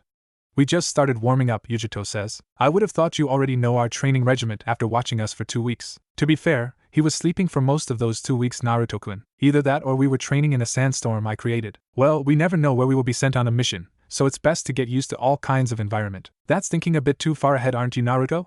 You're not going to be traveling too far outside of Konoha unless the missions are C-ranked or above. You won't be getting those for a few years yet, Jiraiya says. Don't underestimate us, Ero-sennin. Gaara, Yujito-chan and I can handle anything. In fact, I bet the 3 of us can defeat you in an all-out fight. Oh ho. You really think so, do you? What are you going to put on it? Double or nothing. If we win, we double your punishment. If you win, you're freed of your obligations. Now I'm really going to take this seriously. Naruto and Yujito move in front of Gaara as Jiraiya gets into his stance. The 3 kids run at Jiraiya as soon as he gestures for them to proceed. Jumping to the side, Naruto attacks Jiraiya from his right while Yujito moves in from his left. Going though hand seals, Jiraiya's hair starts to stretch and covers his body with his ninpu, Horijizu. Just before Naruto and Yujito jump right into the spikes, Gaara's sand wraps around their waist and pulls them back, and another sand column thrusts forward, pushing Jiraiya back. When the sand column collapses, Jiraiya's hair starts to soften, but instead of shortening to its original length, it gets longer and wraps around all three youngsters with his Ranjishigami no Jutsu. Just as Jiraiya is about to ask them to surrender, the trio dissipates into sand. Before he can even wonder when the kids switch to Sunabunshin, Jiraiya feels a slight shift in the ground and leaps up to avoid the Doton, Shinji Zanshin no Jutsu by Naruto. While in the air, Jiraiya can't help but feel a slight chill from Naruto's smirk. As soon as his feet land on the ground, Jiraiya starts sinking into a swamp from Naruto's Doton, Yamanuma. All around the swamps, sand pillars start rising from the muddy water pointing to sky. Following the needle, Jiraiya looks up just in time to see Yujito leaping over the swamp. A lightning jutsu later, Jiraiya is lying unconscious on the ground, the swamp and the pillars long since disappeared. Jiraiya should have listened to his own advice and take the spar seriously, a voice says from the entrance. Tsunade-ba-chan? What are you doing here? Minato is with Kushina, so I decided to give them some time alone. Shizen and Rin are at the hospital just in case something happens, Tsunade says. I'll just revive the old pervert and let you explain to him how he lost. Ugh, where am I? Jiraiya asks when Tsunade is done. You are still in the training ground, where you got your butt kicked. That's quite a genjutsu. I couldn't break out of it. It wasn't a genjutsu Erosenin. The pillars that Gaara created are called Serration. It takes Yujito's right on, John, and pass the electricity to the ground like a lightning rod. However, in this case, since the pillars are in the middle of the swamp, it's passed into the swamp instead. Since water conducts electricity, it charged the entire swamp, with you in it. How did you come up with tactics like that? It's all Naruto-kun's idea. He said we should come up with tactics that uses each of our strengths since we got Hokage-sama to put us on the same team when we graduate. It was rather ingenious. I for one did not know my sand can be used as a lightning rod. I never thought you would have earth chakra affinity, Naruto. I don't, Tsunade-ba-chan. I have wind chakra affinity. Then how can you perform those Doton jutsu so well? I'm the one that came up with the tactic. It won't do if I fail my part. So I practice a lot. Then why don't you try using Futon jutsu instead? I can't. Futon, Daitapa and Futon, Renkuden would just blow you away instead of holding you down. I could use Kanashibari no jutsu and let the sand tower lead to your feet, but any skilled ninja can break out of that easily. Instead of suggesting for them to change, you should be grateful that the kids held back. If Yujito uses full power with her jutsu, you would have died from the electric shock. I still think Minato is overdoing it. Sure, the other clans teach their kids some simple techniques, but to teach kids that aren't in the academy yet techniques like Doton, Yamanuma, Right-on, John, Futon, Daitapa, Futon, Renkuden, and Kanashibari no jutsu are a bit much. Let it go, Jiraiya. It's not like it's doing any harm to the kids, Tsunade says before thinking to herself. However, it does seems a bit odd that they perform all those high-level technique and doesn't look the least bit tired. Looks like I'm just in time to take you kids to lunch. Jiraiya-sensei, Tsunade-ba-chan, do you two want to join us? No, I'd better get back to the hospital. I still have a lot of work I need to do. I just wanted to catch some fresh air. I'll pass. I promise Sarutobi-sensei that I'll have a drink with him. It's your loss. Tochiji-san's cooking is the best, Naruto says while shooting a dirty glare at his father. If Minato notices the glare, he is doing a good job ignoring it. If he was hesitant before, he is downright scared of hiring Tochi to be the family chef now. He has no doubt that Kushina will recover, especially since she is now under the care of the famed slug Sannin. He used to like Tochi's cooking just as much as Naruto does, but Kushina beat it into him early on in their relationship that she will not allow her boyfriend to eat such unhealthy food for every meal of the day. In fact, she forbade him from eating ramen for a whole month once. If she ever finds out Naruto inherited that trait from his father, and he is spoiling Naruto without her permission, Minato has no doubt that Kushina will have his head the moment she can get off that hospital bed, and that is a prospect he is not looking forward to. Suddenly, someone fires a red signal flare into the air from the village. One look at the flare and Tsunade starts running back to the village. Tsunade-ba-chan, what happened? Minato asks as everyone starts running alongside Tsunade. Rin and Shizen are calling me back.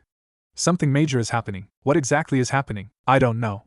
I told them to use the flare if something happens and they can't handle it themselves. Just as the group is talking, someone fires a green signal flare into the air. Tsunade's concerned look changes to a happier one, but she still doesn't slow down. Minato, Naruto, I need you two to come to the hospital with me. Why? Is it about Kushina? I can't be sure yet since I'm not there, but I think you two should be there just in case. She has been showing signs for a few days now. I just haven't told you because I'm not sure if it's because she's starting to wake up or if it's just muscle spasms. When I gave Shizen and Rin the flares, I told them to use the red if it's an emergency, the green if it appears that Kushina is coming to. Jiraiya-sensei, please take the three kids back to Minato's place. Naruto and I need to be at the hospital, Minato says before coming to a complete stop. Tsunade-sama, please slow down. What are you doing, Minato? We need to be at the hospital now. I left behind a kunai in Kushina's room. We'll use my special technique. When the group arrives at the hospital room with the Haraishin no Jutsu, they find Shizen and Rin pacing about the room nervously. Making her apprentices push Minato and Naruto outside, Tsunade starts checking on Kushina's condition. A few moments later, Tsunade emerges from the room and gestures for the two Namikes to follow her inside. She's up, but she is still very weak. She should be resting and trying to build up energy right now, but she wants to see the two of you first. Kushina-chan. Minato screams as he rushes to his wife's side. Oka-san. Minato-kun Naruto-kun Kushina whispers as she tries to reach out but is stopped by Minato. Tsunade-ba-chan, how much longer is Kushina going to stay in the hospital? Given how long she was out, another month at least, and that's with the help of medical ninjutsu, Tsunade says, but all the signs are good. She should be able to make a full recovery. Of course, that's not to say I recommend she rejoin the ranks of Konohanins once she recovers. But Tsunade-ba-chan, no. And you and your family have best stop calling ba-chan. Tsunade says as Kushina lets out a weak smile that quickly morphs into a yawn. All right. Everyone out, she needs to rest. I'll be back tomorrow, Kushina-chan. Me too, Oka-san. It has been a couple of months since Kushina woke up. Tsunade released her from the hospital a couple of weeks ago, and she can now move around with the help of a wheelchair. At the moment, she is sitting in the training ground with Minato watching their son training with his friends. Minato-kun, what do you think about Yujito-chan? What do you mean? She seems like a nice girl, doesn't she? She's pretty close to Naruto-kun too. Kushina-chan, I don't think we should get involved in this, Minato says, already knowing what his wife has in mind. Temari-chan and Koiki-chan seem like they like Naruto-kun too. I wonder if any one of them is capable of fighting off the others like what I did. And I wonder if Naruto can fight off the council as well as I did. Ero-sennin hasn't corrupted my Naruto-kun, has he? I've been paying special attention in keeping him from teaching Naruto anything inappropriate, Minato says before whispering to himself, not that it makes any difference. What do you mean, Minato-kun? What? What do you mean it won't make any difference? Kushina-chan, there's something you need to know about Naruto. I think it's best if you hear it from him, however, Minato says before gesturing toward Naruto. Hey Naruto, I need to get back to work. Why don't you spend some time with your mother? Nodding his head, Naruto rushes over to Kushina's side with Ginkgo as Temari starts training with Gaara, while Yujito shows Koiki a few moves so she can protect herself. Naruto-kun, your father told me there is something I should know about you, but he won't tell me what it is and that I should ask you myself. So he told you that, huh? I don't know if I should tell you just yet. You just got out of the hospital. Give your mom a bit more credit. I am just fine. Now, what is the big secret that you and your father are keeping from me? Closing his eyes and taking a deep breath, Naruto tells Kushina a shortened version of everything that happened in his previous life as well as its effect on his current life. When he finally finishes his story, Naruto looks up at Kushina to gauge her reaction, but he only sees a blank look on her face. Mom? Are you alright? That's a good one, Naruto-kun, Kushina says after a few moments. So how long did it take for you and your father to come up with that story? He didn't lie. I heard the same story from Kyuubi-sama himself, Ginkgo says. Kushina stares wide-eyed at the silver fox. Putting her hands together, Kushina tries to dispel the genjutsu she believes she is caught in. When she finally realizes that the talking fox isn't an illusion, she turns her shocked eyes on her son, who looks back with concerned eyes. Kami, you weren't joking around, Kushina whispers before stealing her glare. Why, I ought to kill all those villagers for treating you like that. I told Minato the people will never see you as the hero. Kushina continues and softens her glare. Though it's nice what you did for Hinata-chan and Yujito-chan, Naruto-kun. So that's why you didn't want me to be a Jinchuriki. That's right. It must have been tough for you without either Minato-kun or I, Kushina says, wrapping her arms around her son. Now, I don't think I heard anything about my future daughter-in-law. I never married. What? Why? I guess with everything about Akatsuki and Odo, I just never had the time to think about it. We can't have that happen this time around. Minato-kun, and I won't allow it. It won't, Ginkgo says, licking her paw. How would you know, Ginkgo-chan? You'll see in due time. Both Kushina and Naruto stare at Ginkgo in confusion, but the silver fox closes her eyes and rests her head on Kushina's lap. Kushina and Naruto huff and glare at the fox at the same time, which draws a chuckle from someone behind them. Sometimes you two act so much alike it's scary. He is my son, Tsunade-ba-chan. Why you little stop calling me that? I brought you back from a coma. Show some respect. Kushina and Naruto both stick their tongue out at Tsunade, which draws another chuckle from the person standing next to Tsunade. And what are you laughing at, Ero-sennin? Why, you little brat? Even your father doesn't call me that. Good job, Naruto-kun. That's exactly who he is, Ero-sennin. Kushina, you're ruining the use of Konoha. You should be teaching them how to respect the elders, not encouraging them to talk to us like he does. You deserve exactly what you get, Ero-sennin. What did you call me, Tsunade-ba-chan? That's it, Naruto-kun, let's get out of here. We don't want to get in the middle of their fights. Nodding his head, Naruto helps Kushina back into her wheelchair and will her away, gesturing for the others to follow them. Mere seconds after the group clears out of training ground, everything inside is reducing to splinters and rubble. A few hours later, a harried Shizen and Rin rush to the training ground after everything has settled to treat the two injured Sannin. Even with the help of Shizen and Rin, it still takes Tsunade and Jiraiya a whole week to completely recover and be released from the hospital. While Tsunade is recovering, Naruto talks to his mother about his plans for Tsunade. After hearing Naruto's plan, Kushina is even more eager than her son to begin the plan. Ohio Tsunade-bachan. I'm here for my checkup. Don't call me, oh forget it. Just take a seat, Kushina, Tsunade says. Where are Minato and Naruto? Minato-kun is stuck at work and Naruto-kun is playing with his friends after dropping me off here. Don't those two know you still need at least one of them accompanying you? I feel just fine, Tsunade-bachan. I can start moving about on my own. I'm sending Rin with you when you leave. Oh, that's okay. Naruto-kun will pick me up with his friends, alright?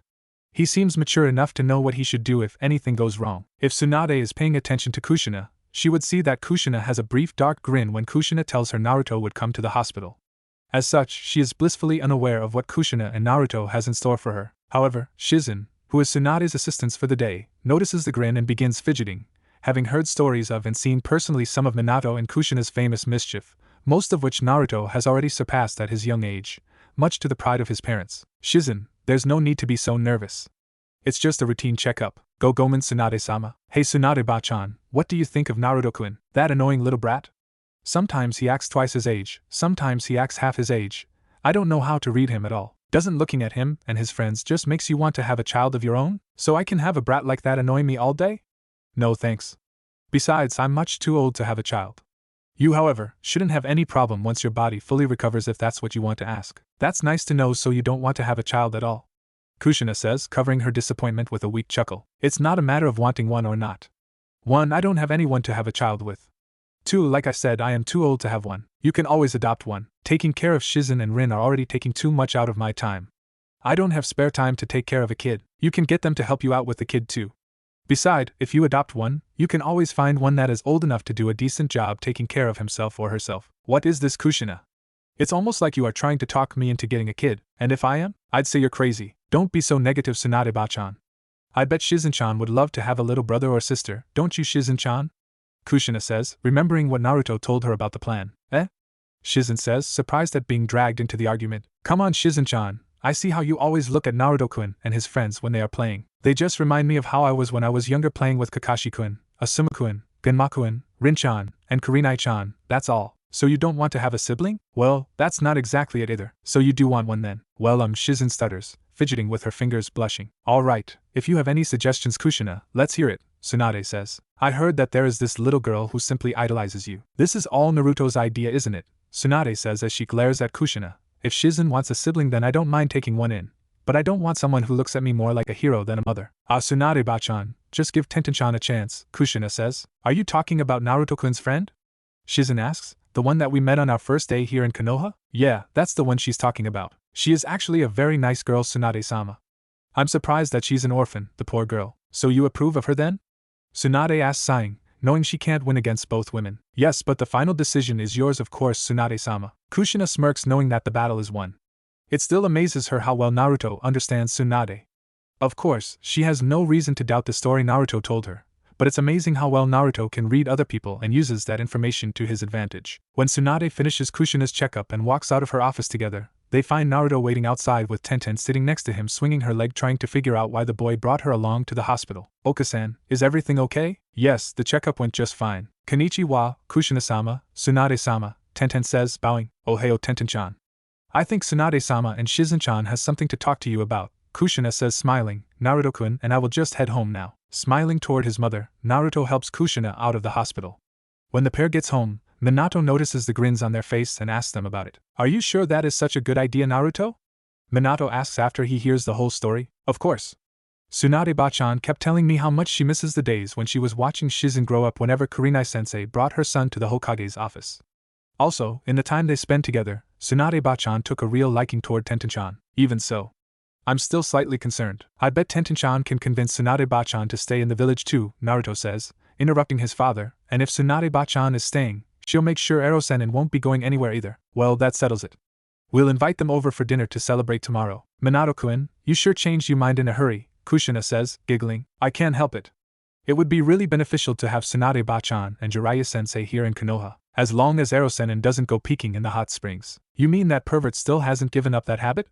I'll have Tsunade-bachan to teach him a few lessons. But Kushina-chan, Kakashi-kun would be really disappointed if Jiraiya-sensei can't write his books. Give him the choice of having the books or having Rin-chan and let him decide. I don't think Rin really mind Kakashi reading them. Bet she doesn't feel the same about the possibility of Jiraiya peeking on her. Kurenai-sensei and Anko-sensei managed to get him to stop for a while, then he started up again. Once Tsunade-bachan died, then he completely stopped, not that he lasted too long afterward. Anko?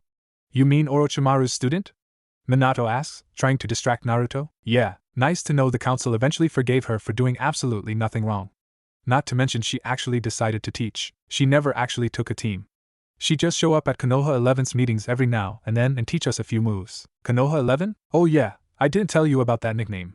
That's the name the villagers came up with for the 4 teams that participated in the Chunin tournament for the first time in my year. Shouldn't 4 teams make 12 people? They left out Sasuke, didn't they? Yeah. That team ended up destroying everything. Who are the other 10 people? Naruto-kun. Sasuke team and I are on the same team with Haruno Sakura-chan under Kakashi-sensei. Nara Shikamaru, Yamanaka Ino-chan, Akimichi Tsuji are on the same team under Asuma-sensei. Inuzuka Kiba, Hyuga Hinata-chan, and Aburame Shino are on the same team under Kurenai-sensei. Hyuga Niji, Tenten-chan, and Rock Lee are on the same team under Gai-sensei. Why would Hayashi and Hizashi ever allow Niji to be placed under Gai? Kushina says, shuddering. Why would anyone allow their child to train under Gai? They don't have any say in team selections, you know that, Kushina. Why did Sandame-sama let Gai take on a team? Gai must have talked him into it. Once he starts, you'd do anything to get him to stop, Minato says before looking around. Hey, where's Naruto? He was here telling about the teams just a moment ago. Wait, do you smell that, Minato-kun? He must have been hungry and wandered off to the kitchen. I'm kind of hungry myself, Minato-kun. Go fix lunch. It's been a couple of years since Kushina awakened from her coma. Just like Naruto had predicted, with Tenten by her side, Tsunade decided to stay in Konoha and thus by extension, forcing Jiraiya to stay in Konoha as well.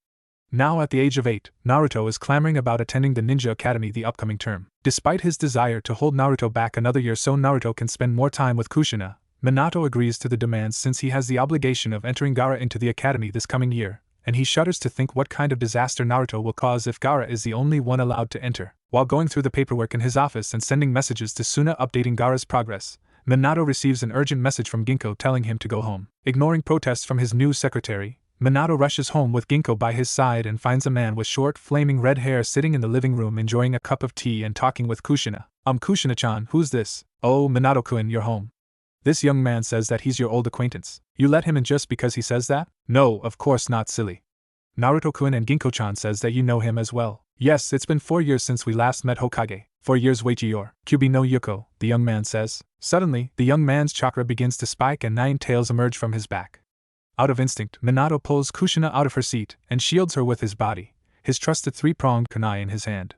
Ignoring the tense atmosphere, Ginkgo walks past Minato, moves next to Kyuubi, and, after a quick bow, nuzzles against Kyuubi's leg. Seeing that the Kyuubi doesn't mean any harm, Kushina leaves the living room to handle the A&B that is sure to arrive. Oh, you stupid fox, what do you think you're doing scaring my parents like that? Naruto screams, coming downstairs, and hide your stupid tails. We need to find a cover story for when the A&B gets here. Che, you always want to spoil my fun, kit, Kyuubi says. Alright, Shikaku, Nikomata, stop cowering and get down here. Begrudgingly, Gaara and Yujito slowly descend the stairs. Even if Kyuubi isn't paying attention to them, Gaara and Yujito can't help but to feel slightly scared and they decide to hide behind Naruto. There are a few things we need to discuss, so take a seat, Kyuubi says to the 3 youngsters. Did I miss anything? Kushina asks, returning to the living room. Not at all. We are just getting started, Kyuubi says. It's getting near the time when we extract Shikaku and Nikomata from these 2. In order to do that, we need the power of the Shinigami. Why would we need the Shinigami? Naruto asks. We need someone with the power to extract souls from a human body. I can't think of any other beings who can perform the job. But in order to do that, we need to use the Shiki Fujin, Minato says. Yes. But with a sacrifice of soul, we can exchange it to spare yours. Shinigami should be happy to make that deal. After all, he can't be too happy about having his pet sealed in a human. You mean we need to offer someone as a sacrifice? I can't. Don't worry, little Hokage. We have a spare soul handy for use, Kyuubi says, patting Ginkgo's head. You mean you're going to sacrifice Ginkgo-chan? Naruto screams. Heavens no. There is no way I'll offer her up. She still need to serve another purpose. I'll get to her next, Kyuubi says. I'm talking about the spirit of the mad priest sealed in Gaara along with the Shikaku. I'm sure the Shinigami wanted to collect that overdue soul for a while now. I almost forgot about that. That's what made Shikaku so difficult to control in the first place. That's right, Kit. Now that you and your father managed to separate the 2, it makes things much easier for all of us. So when and where should we perform the ceremony? In a secluded area on the night of the new moon, Kyuubi says. The lack of light should hide our purpose well. This isn't something we want to do in broad daylight. That's a week away, but where should we host it? How about the Forest of Death? How would you know about that, god-awful, Minato says before noticing his son's annoyed glare. Ah, right. Forgot about that. Anyway, the Forest of Death should be secluded enough. That takes care of one order of business. Now, the second topic at hand relates to your son. What do you want from me now, you stupid fox? Like I said 4 years ago, I have chosen you to be my successor. I'm certain Ginkgo already told you about how you're a Hanyu. Wait, Naruto-kun's a Hanyu? Why didn't you tell me about that, Minato? I don't know he's a Hanyu either. Don't blame Dad. It's not something that's easy to bring up, so I didn't tell either one of you, Naruto says. It's a side effect from how I got back here. You already made up your mind, Kyuubi, so why bring it up now? Seeing that you're not exactly my kin, I have to have a good reason to hand my throne to you. Being trapped in me for that long still isn't a good enough reason? I never was trapped in you in this lifetime. Therefore, there's no good reason for you to succeed me. What are you trying to get at? Ginkgo, do it. Nodding her head, Ginkgo stands up on her hind legs and slowly morphs into the form of a young girl. When the transformation is complete, a young girl with pale skin and waist-length silver hair dressed in a sparkling silver robe stands in front of everyone. Ginkgo-chan. You never told me you can transform into a human, Naruto says. I'm a kitsune. All kitsune has the ability to take the form resembling a human. The other demons can transform to a certain extent as well, but the weaker ones would have difficulty holding the form. And I can assure you that my daughter is a very powerful kitsune, nothing like the others. Ginkgo-chan is your daughter? You are not planning what I think you are planning, are you? Minato says, eyeing both Kyuubi and Ginkgo. You're going to force Naruto and Ginkgo to get married? That would make him my kin, wouldn't it? Kyuubi says, I see no other method that would appease the other demons. If the demons start fighting each other for power, it can very well spill over to the human world. That is something that neither of us want to happen. But, that's enough, Naruto, we can get back to this topic later, Minato says. Very well. We don't need to go into details for a few years yet. This brings me to last topic at hand. But first, I need to speak to Shikaku and Nikomata directly in private. Naruto looks over to Gaara and Yujito to gauge their reaction. Seeing their hesitancy, Naruto tries to convince Kyuubi to let him join the conversation. At first, Kyuubi is adamant that the conversion be between the three Bijou only, but eventually, Kyuubi makes the concession to let Ginkgo accompany the two Jinchuriki. While still concerned, Gaara and Yujito know that the Kyuubi won't be making any more concessions and follow Kyuubi to one of the side rooms. About 15 minutes later, the pair enters the living room again, bordering on chakra exhaustion. Knowing how tiring it can be for the host to allow the Bijou to take full control, Naruto already has some snacks prepared for the two. I found out all I need to know, Kyuubi says as he walks into the living room with Ginkgo. Now, after the ceremony, Shikaku, Nikomata, and I will be taking the three children on a small training trip, just to let them learn their new abilities from becoming a Hanyu. Exactly how long is this small trip? Minato asks. Depends on how quickly they learn. Conservative guess would be about a year. There's one thing I need to do before I can go with you, Naruto says. Yes, the Uchiha? Wouldn't want that happening again, or else I'll have to personally make sure that his clan will die out before it's time, just to save us the trouble this time around. Kyuubi says, don't worry, kid. Whatever you have planned, you'll have three Bijou backing you up. I doubt the Shinigami will be so forgiving toward us this time around if the same thing happens again. You three together should be able to defeat Itachi. We should still have a few months before he attacks Shursui. The extraction should be done by then, Naruto says. Prevent him from gaining the Manjikyu in the first place. It seems you did pick up some tactics from all the lessons I taught you after all. It's a nice idea, but did you consider what to do with him afterward? Attacking a fellow Konohanin is an act of treason. We can deal him however we want, Minato says. You speak as though he will be sitting around waiting patiently for you to pass your judgment. So you're suggesting. That's right, Hokage. If we do what your son suggests, we have to kill him on the spot. Of course, that would mean we have to take out Uchiha Shursui as well. Least he feels responsible, and he gains the Manjikyu. After that, since there will be no witness to what actually happened, those close to the two will want to take revenge by hitting out on people they think is responsible. If you're lucky, you might get away with a minor civil war and keep your position. Just preventing Shursui's death and letting Itachi get away is not an option either. Are you sure we can't just capture him alive? You do realize how difficult to capture someone alive as opposed to killing him in an all-out fight, right? Kyuubi asks. After all, Sasuke would never have been to get away from you at the Valley of the End if you didn't care about keeping him alive. What do you suggest then? Relax, Kit. I wonder how many IWA you have under your watch in your prison? We still have a few that tried to assassinate several of our more prominent ninjas. Minato starts then stops abruptly. I see. Now all we need is to set the whole thing up. I hate to lose two of my better ninjas like this, but it appears I have no choice. They aren't yours to have in the first place. If you allow things to progress as is, you're going to lose those two along with the rest of the Uchiha clan. Shikaku, Nikomata, and I will take out the trash along with them, so I only need you to hold the other ninjas back until we've finished the job. All I need to do is to send them out to take care of a few prisoners in secret, Minato says. That's rather standard procedure for taking care of the more dangerous prisoners the other villages tried to negotiate a release for. It seems we have covered everything. I will be back in 6 days. A week later, A small group is gathered around a small fire in the forest of death. Minato set up a small camp as soon as they entered. While the others are waiting patiently, Naruto is pacing back and forth as Kyuubi has yet to arrive. Sit down, Naruto, you're making me dizzy, Ginko says, once again in her human form. Where is your father? He should have returned yesterday. Chichiyui will be here, don't worry, Ginko says. In fact, I wouldn't be surprised if he's already here. I'm nervous. What if things don't work out the way we planned it? Don't worry, Yujito-chan. If there's one thing the darn fox is good at, it's figuring out how a bijou can escape from the host. He's been trying for a long time before. He knows what he's talking about. Is that supposed to flatter me? Kyuubi says in his human form, hanging upside down on a tree branch. You're right about him after all, Ginko-chan. He is my father, Naruto, Ginko says, standing up and brushing away imaginary dusts. Let's get started. I will stabilize Gaara's body with my chakra while you two do the same for Yujito. Your father will summon the Shinigami. To make things easier, Gaara, Yujito, you two should let Shikaku and Nikomata take over for now. Remember, once the Hokage summons the Shinigami, let me do all the talking. Nodding their head, Gaara and Yujito close their eyes and slowly let their demon chakra fill their body. When they open their eyes again, Naruto can spot the telltale sign that the bijou are in control and gestures for his father to perform the Shiki Fujin. So you have summoned me again. Perhaps you are desperate for me to capture your soul. Excuse me, Shinigami-sama, but we have a task that only you can complete. Kyuubi, it seems that you are already released from your prison. I suppose I can listen to your request, but don't expect me to let you off easy if I find your request a waste of my time. Thank you, Shinigami-sama. We wish to release Shikaku and Nikomata from these two youngsters' body. We know that only Shinigami-sama can ensure the safety of both the children and the bijou. Nikomata? Sealed inside a human child? Very well, but what do you offer in exchange for saving the children's life? The spirit of a crazed priest is sealed in this young boy's body along with Shikaku. Is his soul enough in exchange? Hardly. If you offer my summoner's life as well, then perhaps I can reconsider. No! Naruto screams, leave my father alone. If you want someone's life, then take mine instead. Naruto! Be quiet. I said let me do all the talking. Silence, Kyuubi. If you are offering yourself, then I suppose you would have to do. Are you sure you are willing to die in place of your father? It's not like I haven't died before. Beside, I already told my dad everything major that happened in my past life. Kyuubi can fill in the details when my dad needs the information. Very well, Shinigami says, reaching out with his arm. No! Ginko screams, moves in front of Naruto and faces him. Why can't we just offer this Itachi person instead? Chichiyui, and you are trying to get rid of him, right? Foolish girl.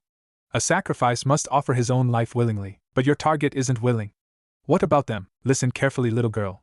I said the sacrifice, not the target. Then take mine instead. Leave Naruto alone. Ginko screams, Naruto still has a lot of important things he needs to do. Ginko-chan, Gomen Naruto-san. I promise you and Kushina-san that you will have a wife in this lifetime, but it seems that I am unable to deliver on that promise myself. As Naruto and Ginko are talking, the Shinigami reaches out toward the pair before Kyuubi can voice his opinion on the matter. While keeping one eye on Ginko, Naruto waits until the last moment before pushing Ginko out of the way, intending to take the blow himself. However, instead of reaching through him, the Shinigami once again reaches past him and into Yujito's body instead.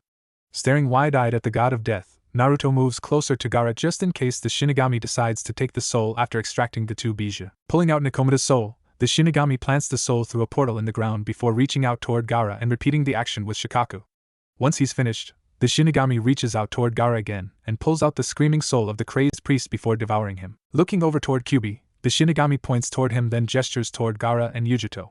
Finally understanding the Shinigami's instructions, Kyuubi calls out to Ginko and Naruto as he rushes over toward Gaara and transfers a small amount of his chakra to the young boy's body while the pair does the same for Yujito. You, the Shinigami says, pointing toward Naruto, still serves a purpose in this world. The care you two show toward each other convinced me that you could accomplish the task assigned to you. I shall allow you two to stay in this realm for now, but rest assured, if you should fail in your task, your punishment after your death shall be most painful. Just as the Shinigami disappears, two forms slowly come out of the portal in the ground. At first one figure has the rough form of a raccoon while the other resembles a cat, but they slowly morphs into a man at about Kyuubi's height with brown hair and a woman with black hair a couple inches shorter. Finally, I'm out of that kid's body, the man says. Not that I'm complaining about being freed, but I am slightly concerned about the girl now that she no longer has my power to protect her, the woman adds. I don't want to see her appearing in my domain anytime soon. That's why you are going to teach her how to fend for herself. Or did you forget my instructions already? Ah, Kyuubi-sama, it's nice to see you again, the woman says. You darn fox. About time you show your face again, the man says, smirking. Do you still want to challenge me, you stupid raccoon? Kyuubi answers, returning the smirk with one of his own. Excuse me, what do you want, you stupid human child? The man screams. Why aren't Gaara and Yujito-chan waking up? Do not be concerned about your friends, the woman says, kneeling next to Naruto, they are merely exhausted. They should be fine in the morning. You and your father should be honored. No one survives meeting with Shinigami-sama once, yet both of you survived twice already. I wouldn't suggest tempting fate too often though. Shinigami-sama is most generous for forgiving you two twice. I see. Are you Nikomata? Naruto says as the woman nods, and he's Shikaku. That's right, brat. Surprised to see us in this form? Not really. Ginko-chan did say that powerful demons can take human forms. Ah yes, the kitsune brat. Never thought I'd see a kitsune grow so attached to a mere human. Be quiet, Shikaku. I for one think it's nice, the will those two showed in protecting each other. I never expected my daughter to grow a soft spot for him so quickly. They only spent 4 years with each other. Only 4? My, that is quite fast, Nikomata says. 4 years is fast? Naruto asks. Apparently you don't quite understand demons yet, young child, Nikomata says. We demons have much longer lifespan than mere humans, in terms of thousands or even tens of thousands compared to your mere decades. 4 years to us is a very short period of time. Of course, on a few rare cases, I do see human love continuing in my realm. Your realm? I believe your kind calls it the underworld. It is the realm I stay in with my master Shinigami-sama. No need to tell him everything. The fox will tell him in due time if he's planning what I think he's planning. I suppose you are correct, Shikaku. Did you find what you asked for, Kyuubi-sama? I'll have them sign the contract when they wake up. Or you can give it to them yourselves, Kyuubi says, taking out 2 small summoning contract scrolls. Why are your summoning contracts so small? I've seen Erosenin's frog summoning contract and Orochimaru's snake summoning contract. They're huge. We are not meant to be summoned, Ginko says. Bakuniko, Tanuki, and Kitsune are all known to be shapeshifters. People would normally deem us too dangerous to summon. Not to mention the fact that we don't like to be summoned either. Of course, being shapeshifters also allows us to be more in tune with human behaviors. One reason that we tend to be more willing to work with people that we deem worthy, Nikomata says. Perhaps we should continue this conversation back at the house, Minato says. The 2 kids look like they can use a nice, soft bed. He's right. We've accomplished what we need to do here. Let's head back, Kyuubi says. The next morning, Gaara and Yujito groggily walk out of their respective room, bodies still weakened from what happened last night. When they get downstairs, they find Naruto's family along with Kyuubi and 2 people they've never met before sitting in the dining room enjoying breakfast. The 2 kids are finally up, Kyuubi says without looking up, his back facing the pair. Good, then we can get them to sign the contract, take care of who we need to take care of, and leave for training. Relax, Tanuki. Can't you ever let someone have their meal in peace? If you eat everything in one go instead of playing with your food, you would have finished a long time ago like everyone else back in Iko. Would you two be quiet? Gaara and Yujito-chan still haven't eaten anything yet. The boy has guts talking to us like that. I'll give him that much. Gomen Shikaku-sama, Ginko says before turning to Naruto, you need to show Shikaku-sama and Nikomata-sama some respect, Naruto-san. Meh, I'm going to be the lord of all demons. I'll show them respect when they deserve it. Upon hearing Naruto's words, Ginko immediately blushes and looks down to her lap, fidgeting her fingers, a sign that Naruto has seen many times in his previous life and still has no idea the meaning of. Did you forget the stipulation that would make you the demon lord? Kyuubi asks. Or are you no longer fighting against it? What? Naruto asks, completely missing Kyuubi's amused tone. The thing between you and Ginko-chan, Kushina reminds her son, you're not planning on doing nothing after you've embarrassed the poor girl like this, are you? I never really given it much thought. I mean, I just found out she can morph into a human a few days ago. Do you prefer that I stay in this form, Naruto-san? Ginko asks, again in a tone that Naruto knows well. I don't know. I guess you should take whichever form you're comfortable with. Stay in this form, might as well get used to it. You'll be training in this form if you wish to help Naruto in whatever he needs to do. Hi Shishiui, when are you going to organize the assassination mission?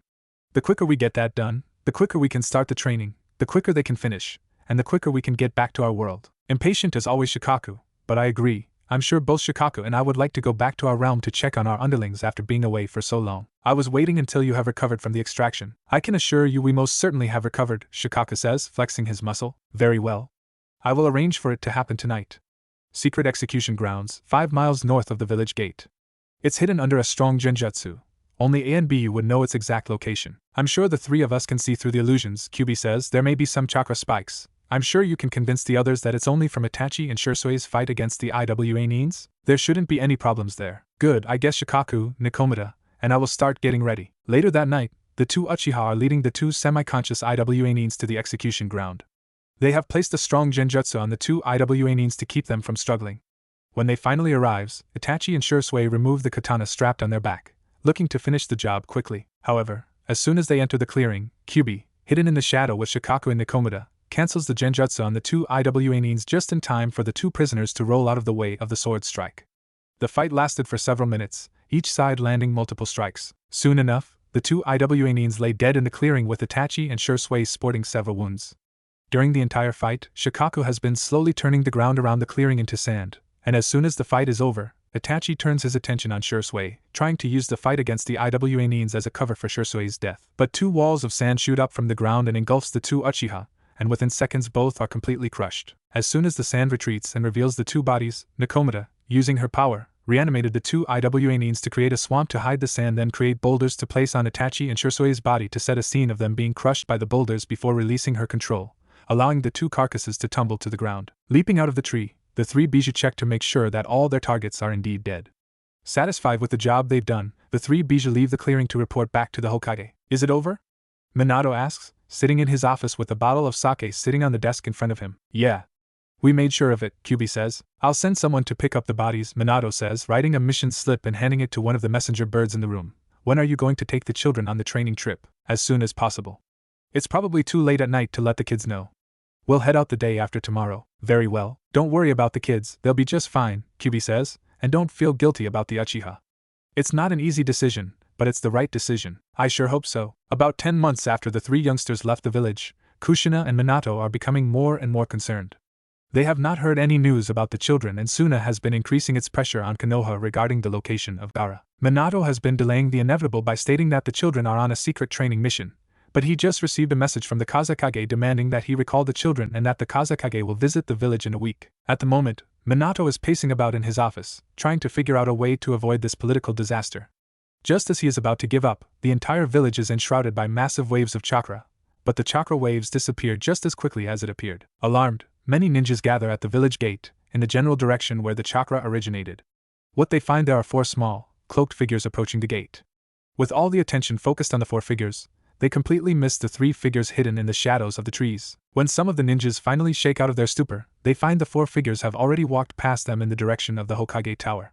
Before the ninjas can stop them, Minato appears in front of the figures and engulfs one of them in a hug. Welcome home, children, Minato says, finally letting go of the figure. It's good to be home, Dad. When the figures remove their cloaks, all the ninjas present are surprised to find the three children that had been mysteriously missing for the past 10 months along with a silver-haired young girl they have never seen before. I'm glad that the four of you are back. The Kazekage is visiting in a week and he's demanding to see Gaara. I figure we can't keep this a secret for too long, Naruto says. Well, at least we got back in time. Yes, and I bet Kushina will be thrilled to know that you four are back. Speaking of which, that was quite an impressive trick. That was just Kyuubi-sama, Nibi-sama, and Ichibi-sama, Ginkgo says. They are hidden in the shadows. That'll get some unwanted rumors going, Naruto says, looking back toward the ninjas still gathered at the gate. It would appear that way. I'm sure my father will catch wind of this display as well. We can use that to our advantage. Look at how strong you got after this secret training. Surely your father can't complain about the result, Naruto says. And I'm sure Kyumo will regret giving up on me after hearing what just happened. You do not need to be concerned. Shinigami-sama cannot be happy that the people of Kyumo sealed Nakomata-sama in you. They will feel the wrath of Shinigami-sama eventually, Ginkgo says. Let's go home. It's starting to feel weird having all these people staring at us, Naruto says. Yeah, you're right. As soon as they walk through the doors, Naruto is tackled to the ground by Temari and Koiki. It's not until Ginkgo practically tears the two girls away from Naruto forcefully with a low growl that the two girls acknowledge the other two former Jinchuriki. While he doesn't show it, Gaara is fuming that his sister passed over her own brother for another boy. Look, Minato-kun, our little boy is all grown up. You're right, Kushina-chan. He's turning into a heartbreaker. Mom! Dad! Don't be ridiculous. Minato-kun, we should invite Tsunade-ba-chan and the others over for a welcome-back feast tonight. That's a good idea, Kushina-chan. I bet they miss Naruto after not seeing him for so long. I'll send someone to tell them. I got it, Mom, Naruto says, creating a Kage Bunshin and sending him off. I'm heading back to my room. Wake me up when they get here, okay? With Temari and Koiki's attention focused on Gaara and Yujito, they miss the fact that Ginkgo is following Naruto up to his room. While they heard part of the story from Gaara and Yujito, the two girls still have no idea about the handshake agreement between Naruto and Kyuubi regarding Ginkgo's future. Another thing they don't know is that there is a second handshake agreement, this one between Ginkgo and Yujito. When Temari and Koiki ask the two Jinchuriki to train with them, Yujito says she needs to rest up and heads upstairs, leaving Gaara with the two girls. Instead of going back to her own room, Yujito heads into Naruto's room, where Naruto is already lying in his bed trying to go to sleep and Ginkgo is sitting on the floor watching him.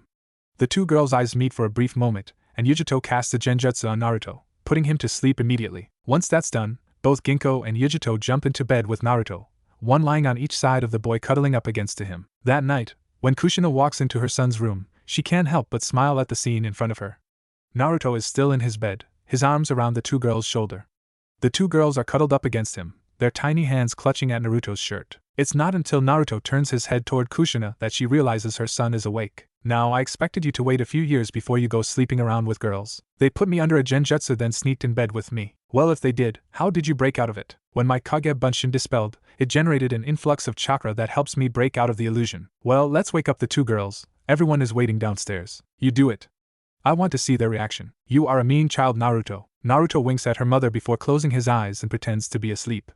When Kushina goes and wakes Ginko and Yujito, Naruto can't help but smirk at how the two girls bolt upright, as evident from the sudden disappearance of the pressure from their head on his shoulders. Suddenly, Naruto lets out a soft groan, which causes the two girls to practically leap off his bed and hide behind Kushina. Reaching with his hand, Naruto pretends to rub the sleep out of his eyes and roll over on his side before slowly opening his eyes to see his mother smirking at him, silently telling him that the girls still haven't realized they are tricked. Sitting up, Naruto returns Kushina's smirk as the two girls slowly walks out of Naruto's room to clean up and get ready for dinner. You should have seen how red those two's face got when I woke them up, Kushina says as soon as the girls left the room. Oh, I can just imagine, Naruto says, applying a certain Hyuga's blush on the girl's face in his mind. Well, anyway, everyone's here, so you should probably get ready. By the time Naruto gets downstairs, everyone is already gathered in the living room, talking and laughing.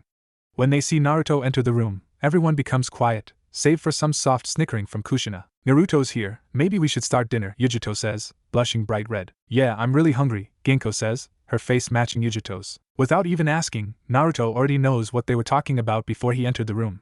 Deciding to spare the two girls from further embarrassment, Naruto agrees with them and clamors for dinner to begin. As soon as everyone is seated, Tsunade reaches into her pocket and pulls out a few bottles of sake while talking to Kushina. Reaching into her weapons pouch, Tenten grabs one of her training kunai and fires it at the bottles. Before the kunai gets close enough for Tsunade to react, Naruto fires one of the unused chopsticks to intercept the kunai. Naruto-sama, why did you do that? Oka-san shouldn't be drinking. Come on, Tenten-chan. We're celebrating tonight. Let them have their small bit of fun, Naruto says. I guess Naruto-kun is right, Tenten. We should let Tsunade-sama have her fun tonight. She does have tomorrow off after all, so it's not like it's going to interfere with work. You too, Shizune-chan? Oh, fine. Don't expect me to help you carry her home. Despite how righteous Tenten tries to act, she along with the rest of the children beside Naruto are the first ones to get drunk as the adults decide to let them try a small bit of sake. Naruto, having seen the adults replace the water with sake, avoid drink anything for the entire meal. By the end of the meal, Naruto is the only one awake, which leaves him with the task of taking care of everyone.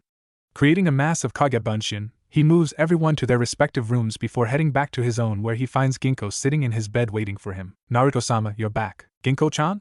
I thought you're asleep. I'm sure you will find that I'm as adapted at pretending to be asleep as you are, Naruto-sama. Ah, so you knew, Naruto-sama. There is something I want to talk to you about, Ginko suddenly says. What is it, Ginko-chan? You are going to be attending the academy in a few months. Do you believe I should go with you in my fox form or my human form? Well, I'm not sure. I prefer the fox form. That way, I can be on the same team with you even if Yujito and Gaara are on the same squad. No matter which form you take, everyone will think something is wrong when the other form is missing. I can create a bunshin of myself, but I need to stay away from the Inuzuka. They will be able to trace my scent. Yeah, you're right. Their nose is a big problem. If you stay in the fox form, your bunshin can stay near Kokiheim and use her scent to cover yours, right? In a minor way, yes. I would also need your wallet. Why? Perfumes can cover my scent as well.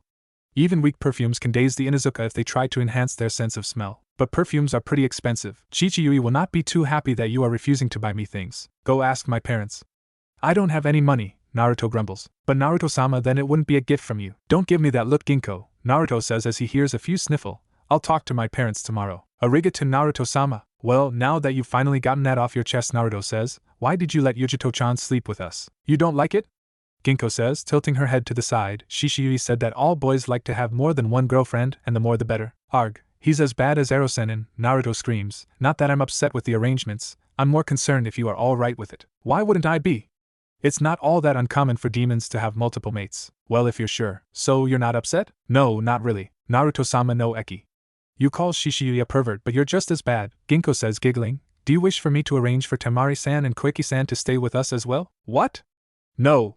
You can't just go about asking people to join like that. But they seemed like they want to join when Kushina-sama told everyone what happened when she woke Yujito-san and I up. You're kidding, right, Ginko-chan? No. I think they were really interested. That can't be right, they didn't show any interest in me before. But you changed a lot of things in this life already, right, Naruto-sama? But I didn't mean for it to change like that. Yawning, Ginko climbs under the cover and cuddles against her pillow. Seeing that Naruto is still standing next to the bed, Ginko reaches out and pulls Naruto into bed with her. It doesn't really matter whether you intend for it to happen or not, Ginko says. This is the way things are happening, you'll just have to deal with it. The question is how to deal with it. I'm sure you can figure something out, Ginko says. Now stop moving around and go to sleep. By the end of the week, news of Gaara's display of power has reached the ears of the Kazekage. When the Kazekage arrives in Konoha, he immediately demands that Gaara return with him to Suna. However, Gaara only needs to bring up the name Yashimaru to gain the support of both Kankuro and Temari. When the Kazekage tries to force Gaara to return, Naruto and Yujito have to step in to prevent Gaara from using his sand to kill his own father. Seeing that he is outnumbered in Konoha, the Kazekage begrudgingly agrees to allow Gaara to enter the academy in Konoha, but he quietly vows to himself that he will take every opportunity to force Gaara back to Suna. Gaara's father won't let things go this easily, Naruto says when he and his father are the only ones left in the Hokage's office. We should keep an eye out on Suna. Suna is our ally. And Suna is also very angry with us right now, Naruto says, cutting off his father. Just because Gaara is living in Konoha now doesn't mean that Orochimaru won't contact Suna for a joint attack when the time comes. Sometimes I don't know whether to call you a genius or an idiot, Minato says, sighing. I'm not known as the #1 unpredictable ninja for nothing. Well, we can't do anything about it now. I'll just ask Jiraiya-sensei to use his spy network to keep an eye out on Suna, Minato says, gathering several documents on his desk. Well, these are the papers admitting you kids to the Ninja Academy. I just have to figure out how to enter Ginko. She and I talked about this before. She says she'll stay in her fox form through the academy. She wants to be on the same team as Gaara, Yujito-chan, and I. That would make things a lot easier.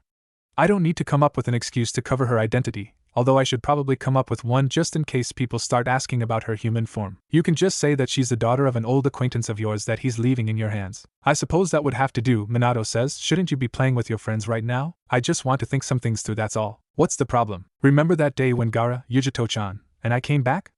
Mom probably told everyone what she found in my bedroom. Later that night Ginko-chan told me that Temari-chan and Koikiheim might feel that way as well. I told Kushina-chan you'll turn into a heartbreaker. Dad, focus on the task at hand. Sure, son. What's the problem with having a few girlfriends? What's the problem? I feel bad enough that I'm making Ginko-chan and Yujito-chan share me. I can't possibly ask more girls to do the same thing. Well, there is something you should know, Naruto. When I became the Hokage, the council wanted me to take multiple wives to ensure that the Namikaze line continues. Of course, I was able to fight them off long enough for Kushina-chan to be pregnant, so they can't keep pushing that idea on me. But Kushina-chan and I aren't getting any younger, and I don't know if Kushina-chan can handle another pregnancy despite what Tsunade-ba-chan says. The council might try to push the same idea on you, especially since they consider you the hero that chased away the Kyuubi. Why not take advantage of it and take all 4 of them as your wives? But that doesn't solve the problem of me feeling guilty about having them share me. Did you consider that maybe they won't care? Minato says, I can tell you that many of the women offering themselves to me back then didn't mind the idea of sharing one bit. But those 4 girls aren't gold diggers like those women who offered themselves to you. You can always sit them down and talk to them to see how they feel, Naruto. Do you think it's easy to approach that subject? I can't just go up and ask them if they love me and do they want to share. Alright, let me just get through these paperwork and we'll head home and talk to Kushina-chan. We can have her talk to the girls. It should be easier for her to broach the subject. I guess that'll have to do, now that that problem is solved. I'll just have to get through these couple of piles. Why don't you ever use Kage Bunshin to help you do the paperwork? Kage Bunshin? Minato says, stopping suddenly. Why didn't any of the Hokage think of that idea before? Arg, you'd think someone with the title the professor would be able to come up with that idea. Maybe he wants you to figure it out on your own and suffer on the way there like he did. Muttering about selfish old men, Minato creates 5 Kage Bunshin and orders them to start working on the paperwork while he heads home with Naruto. After going through the situation with Kushina, she adds another name to the mix. What do you mean Tenten-chan likes me too? She's supposed to like Niji. Well, she hasn't met Niji yet now, has she? Kushina says. But, too late to change that now. I'd bet she's already heads over heels in love with you. Kushina says. There has gotta be some way to change that, right? All I wanted to do was to make Tsunade-ba-chan adopt Tenten-chan. I didn't think she would fall in love with me because of it. Like I said, too late to change that now. I'll have a sit down with all of them when I get the chance. But I don't even know how I feel about them. It's not a bad thing to have that many people love you, Naruto. But it's not fair to them that I. Naruto, don't worry about it. Just let things come as they will, Minato says. Don't change how you are because you're worried how things would turn out. Remember what I told you in the office, Naruto. I think that might be the best course of action. But don't worry, Naruto. Kushina says, you wouldn't believe how many love letters your father got back in the days. Hey, it's not that long ago, Minato complains. Be quiet. I'm talking to Naruto, Kushina says. Like I was saying, your father received plenty of love letters, and I wasn't angry at him at all. I'll talk to the girls and make them understand the situation. If they can handle it, then I'll suggest for them to back off. If they can, why don't you give it a try? Fine, Naruto says before whispering to himself, I gotta be more careful in the future. What did I tell you about letting things come naturally, Naruto? Minato says. What's so natural about having this many girlfriends? It's good to know that Erosenin hasn't corrupted you yet, Naruto, Kushina says, but Minato-kun is right. Don't let this change who you are. Besides, it's perfectly natural for girls to be fawning all over us, Naruto. It's a curse that we Namikes must bear. Smiling, Kushina turns her attention on Minato. If Minato is paying attention like Naruto is, he would notice that the smile seems slightly off.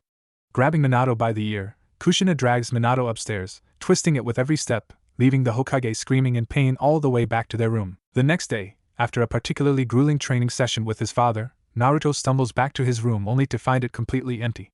Looking back toward the door, he finds his mother leaning against the door frame smiling at him. What happened to my room, Mom? Naruto asks, sighing. This isn't your room, dear. What do you mean this isn't my room? Naruto asks again, quickly getting tired of the conversation. This was your room yesterday, but since Tsunade-bachan says that she's moving in, your father and I decide to give her this room. So where is my room now? Down the hall, the second master bedroom. What am I going to do with a huge room like that?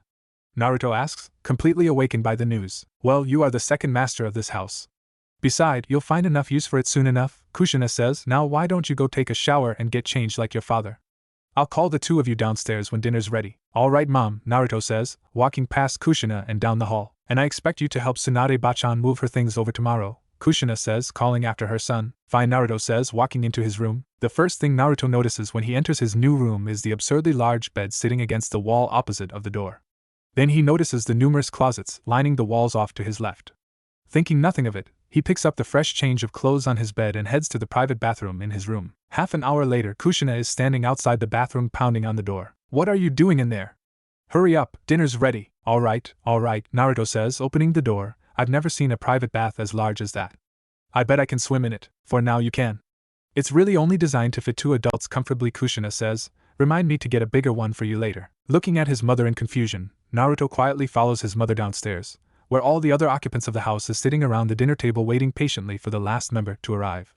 As punishment for making everyone wait, Kushina makes Naruto stay behind after dinner to wash the dishes. Even after feeling refreshed from the bath, Naruto is completely drained by the time he drags himself upstairs. After stumbling in and out of his old room, he opens the door to his new room, takes a look inside, before going back to the hallway to check if he's in the right room. What's wrong, Naruto-sama? Ginko asks from inside the room. What are you girls doing here? This is our room at least, Kushina-sama says. So, Yujito says, and after our talk with Kushina-sama, I think she's right, Temari says. Why don't you come in and join us, Koiki says, walking up behind Naruto and wrapping her arms around his waist. I think there is going to be another person moving into this room tomorrow. Pushing Naruto into the room, Koiki kicks the door close before shoving him into bed. With a squeal, the girls all jump into bed with Naruto and fight for the spots next to Naruto so they can cuddle against him. Sighing, Naruto waits until the girls finally calm down before trying to go to sleep. By the time the 3 former Jinchuriki are finally ready to enter the academy, Minato allows them to enter as second-year students to cover the miss-year due to their training with the 3 Bija. Of course, if Minato had requested for the children to be promoted to genin, few can complain after seeing their supposed powers in action when they return from their training. But Naruto himself requested that they be placed with that particular group in order to observe them, even though the instructors were alerted that Naruto, Gaara, and Yujito would be attending a month before the school year starts. The instructors still cannot believe the 3 that had shown so much power are standing outside their classroom waiting to be introduced to the other students. Please come in, Irika says, opening the door. The entire class becomes completely silent when the 3 enter the room. Every pair of eyes, including those of Irika, Suzume, and Mizuki, are focused on Naruto, Gaara, and Yujito. After a quick introduction, they take their seat across an empty row, where Ginko is already waiting, having entered unnoticed as everyone's attention was on the 3 newcomers. While everyone in the room is paying attention to the 3 instructors as they begin the lesson, Ginko looks around the classroom, studying everyone that Naruto asked her to keep an eye on. Throughout the entire class, Ginko notices that Hinata keeps stealing glances over at Naruto whenever the instructors aren't paying attention. Thinking that Naruto probably don't want to hear about things like that, Ginko keeps this piece of information to herself when she reports to Naruto after the classes are over. Now Naruto-sama, please wait. Hinata-chan? What's wrong? Naruto asks. My father told me to accompany you back to the Namikaze compound since Hokage-sama invited us over for dinner, Hinata says, blushing. Okay. Come on. Let's go, Hinata-chan. Wait, Naruto-kun. Shouldn't we wait for Tenten-chan too? Yujito says. You're right. I'm completely forgot. How can you forget about me? Tenten says, walking up behind Naruto and faking a few sniffles. You really aren't fooling anyone with that, you know, Tenten-chan. You're so mean, Naruto-kun. Sorry, Tenten-chan. You ready to go home now? Fine.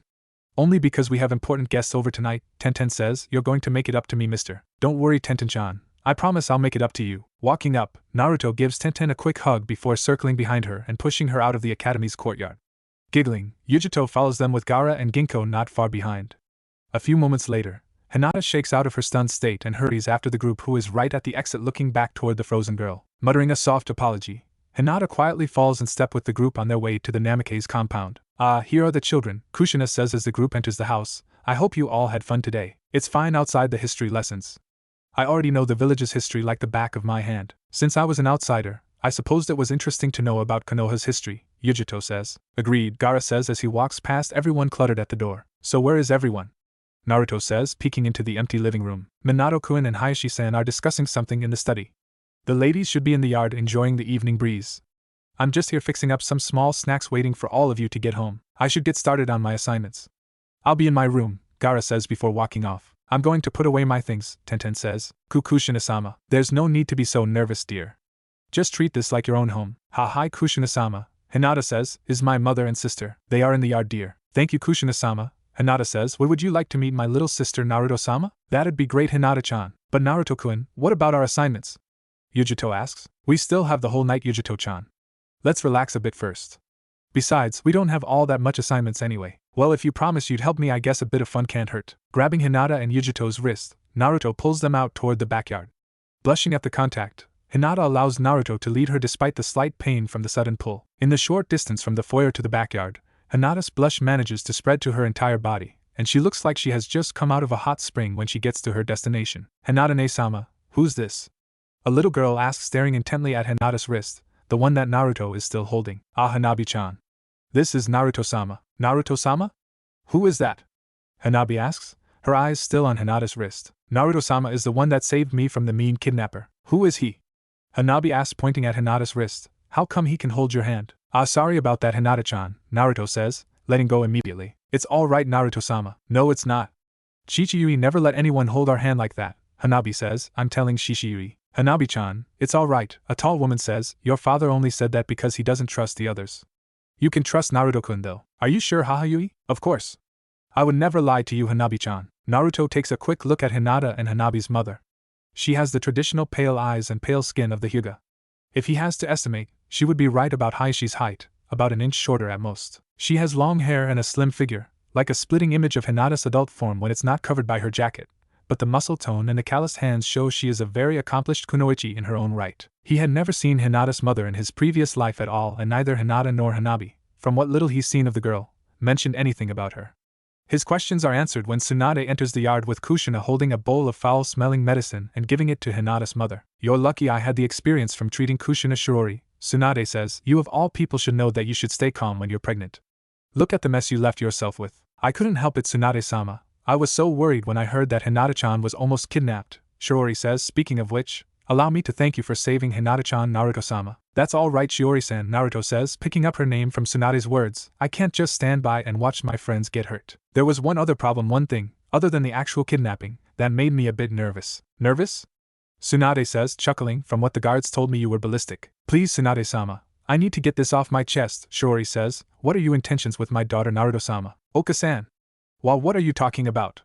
Hinata screams. I don't quite understand what you mean, Shiori-san. The Hyuga is a very traditional family, a voice says behind the group. Despite your intentions, the fact remains that you spent the night in my daughter's room, Naruto. But Hayashi-san, you said it was all right, Naruto says, turning around and facing the man. Besides, I didn't really stay there overnight. I left with my dad after the kidnapper was caught. While those statements are indeed accurate, Hayashi says, the entire Hyuga clan knows that you stayed in Hinata's room that night. While I understand that nothing could have possibly happened, the elders are quite adamant that you bear responsibility. Well, I just told him about your situation, Minato says, glancing over at the other girls gathered in the yard. Hayashi-san told me that he and Shiori-san would need to re-examine the situation before making a decision on how to proceed. This kid works fast, doesn't he? Tsunade whispers to Kushina. If Jiraiya hears about this, he's going to have a field day with it. I never did quite realize how popular Naruto is. Is this what I faced when Minato-kun picked me? I'd say it's not even close, considering how Minato has a few more years to attract other girls. Yeah, you're probably right, Tsunade-bachan. Tsunade's body stiffens for a brief moment before she grumbles and heads back inside, saying how the sun is bad for her skin. Just as Tsunade is heading back inside, Shizen comes out and announces that dinner is ready. That night, after the Hyugas have gone home and everyone else are back in their room, Naruto and Minato are sitting in the study talking about everything that happened that day. So what do you think, Naruto? Minato asks. Like it matters? Guess not. But I still want to know how you feel about everything so far. It's completely different than my last life, but Ginko-chan is right. I did want things to be different. She does have a point.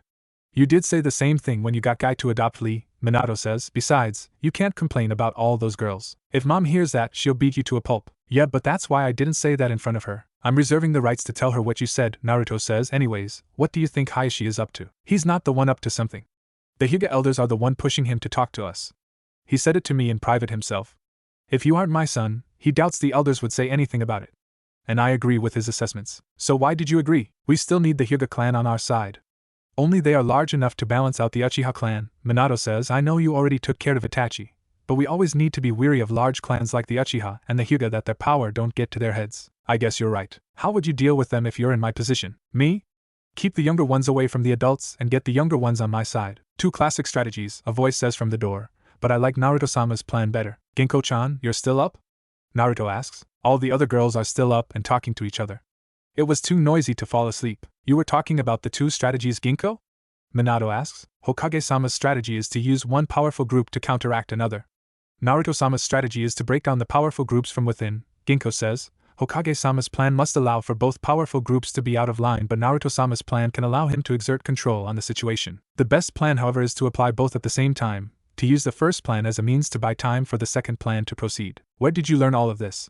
Naruto asks. Chichiyu has to deal with similar things all the time. I guess that's going to be a problem no matter where you are, Minato says. Suddenly, Ginko lies down on the sofa in the room and uses Naruto's lap as a pillow.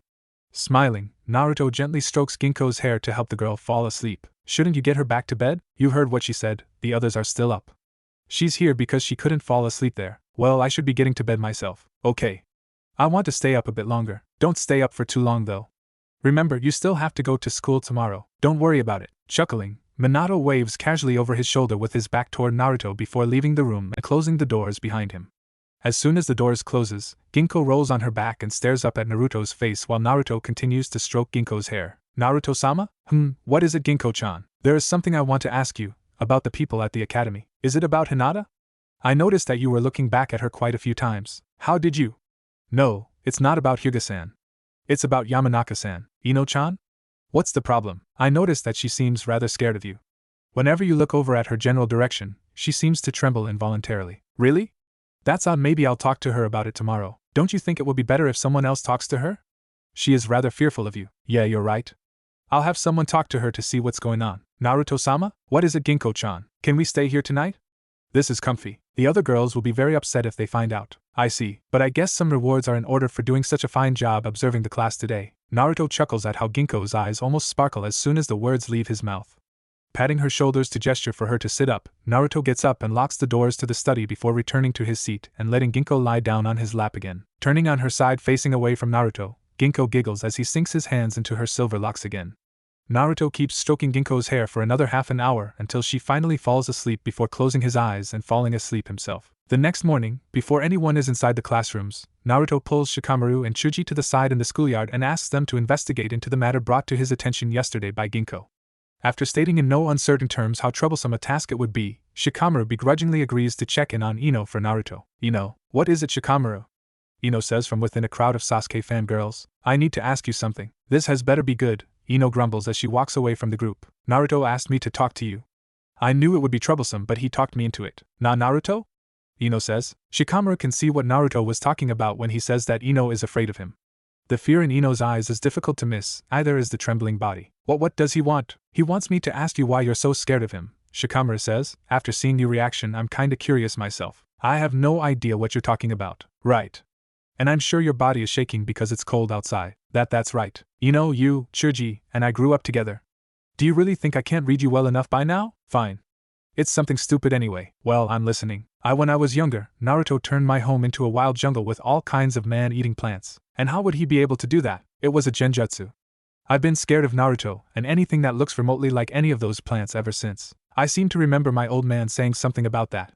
It's right before Naruto brought that fox back with him, right? That's right.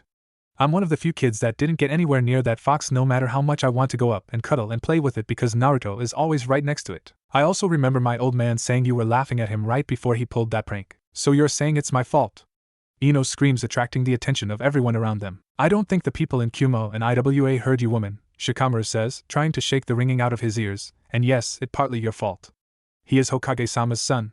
You'd think he's not as inept at ninja skills as you tried to make him out to be, but did you remember how Chuji and I were like back then?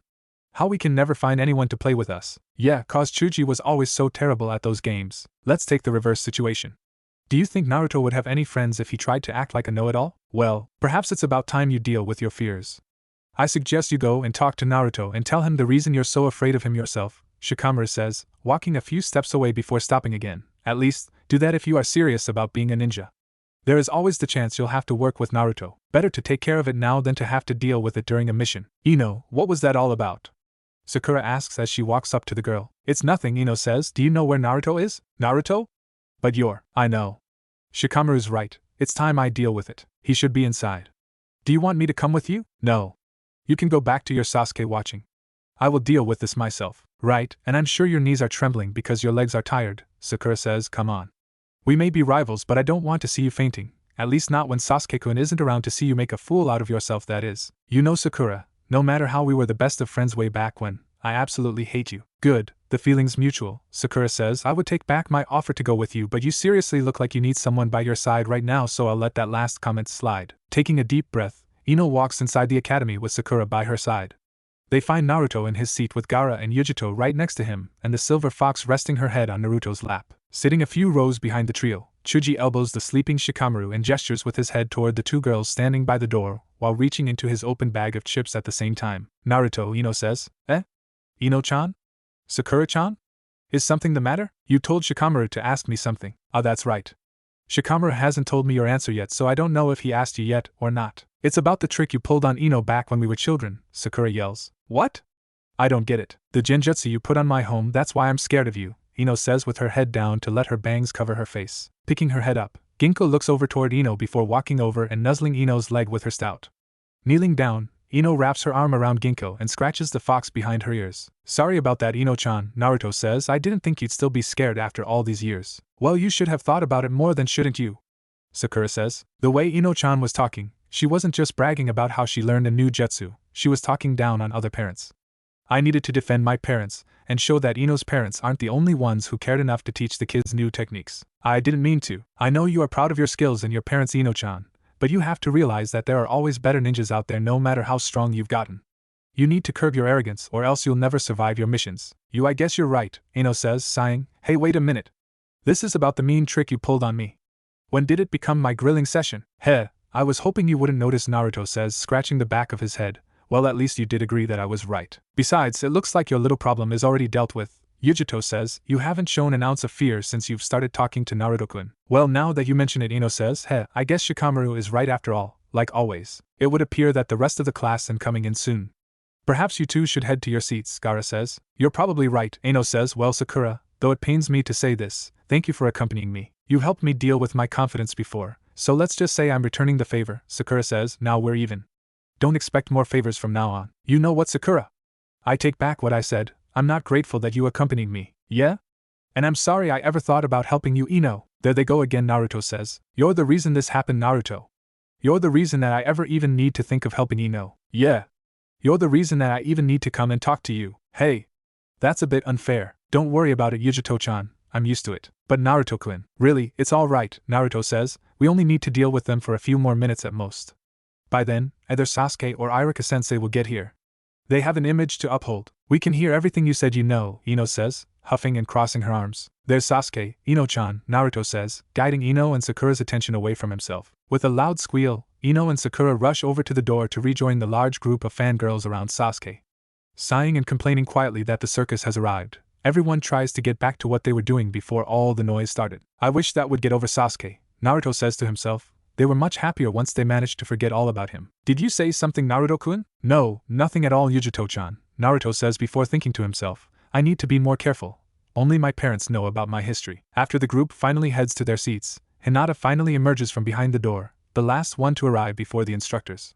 At that precise moment, Naruto looks back toward the door to see if the three instructors are arriving any time soon. With a loud eep, Hinata scrambles away from the door and takes the seat farthest from Naruto that's still available with her face turning scarlet. She still hasn't gotten over yesterday's embarrassment. Yujito says, not that I blamed the poor girl. I still don't know what Hayashi was thinking. Naruto says, you'd think they would take her preference into consideration. I think they did, Ginkgo whispers so no one but Naruto, Yujito, and Gaara can hear. She was staring at you and blushing whenever the instructors weren't looking yesterday. Well, maybe Hayashi told Hinata-chan what he was going to do yesterday, Naruto says. Naruto-kun certainly is a very dense person sometimes, isn't he, Ginkgo-chan? Yujito says as she pats Ginkgo's head. What is that supposed to mean? Oh, nothing, Yujito says, an innocent smile plastered on her face. A week later, Hayashi and Shiori head to the Namikaze compound again, having discussed the situation with each other.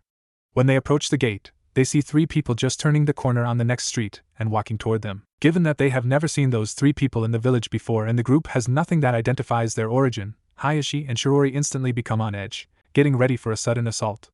Just at that moment, Minato is taking the trash outside. Oh, Hayashi-san, Shiori-san, what brings you two here? Hokage-sama. Perhaps we should talk inside, Shiori says, trying to get away from the 3 strangers. Minato, one of the 3 strangers screams. Curious, Minato stretches his neck to see past Hayashi and Shiori. Walking up toward them are a man with flaming red hair, wearing a yellow shirt, long white pants, and an open blood red robe. A man with brown hair, wearing a yellow muscle shirt with the sleeves torn off, a pair of dark brown fingerless glove, and a pair of white sweatpants. And a woman with waist-length black hair, wearing a black kimono with white pants underneath. Oh, Kitsune, Nico, Tanuki, what brings the 3 of you here? Do you know them, Hokage-sama? Shiori asks. They are my associates from other areas. I usually communicate with them using code names. I see. I was concerned that they are intruders, Hayashi says. Even with them trying to suppress their strength, I can still sense the power flowing within their body, so no sense standing around out here. Let's talk inside, Minato says. Oh my, what brings all these rare guests here today? Kushina asks as everyone enters the mansion. I'm just here with Kitsune, Shikaka says, using the alias the Hokage made for them, that and to check in on my godson. And I'm my goddaughter, Nikomata says. You have godchild living here? Shiori asks. Oh, they're just talking about Garakuen and Yujito-chan. Kushina answers for the 2 Bijou, but the children are at the academy right now.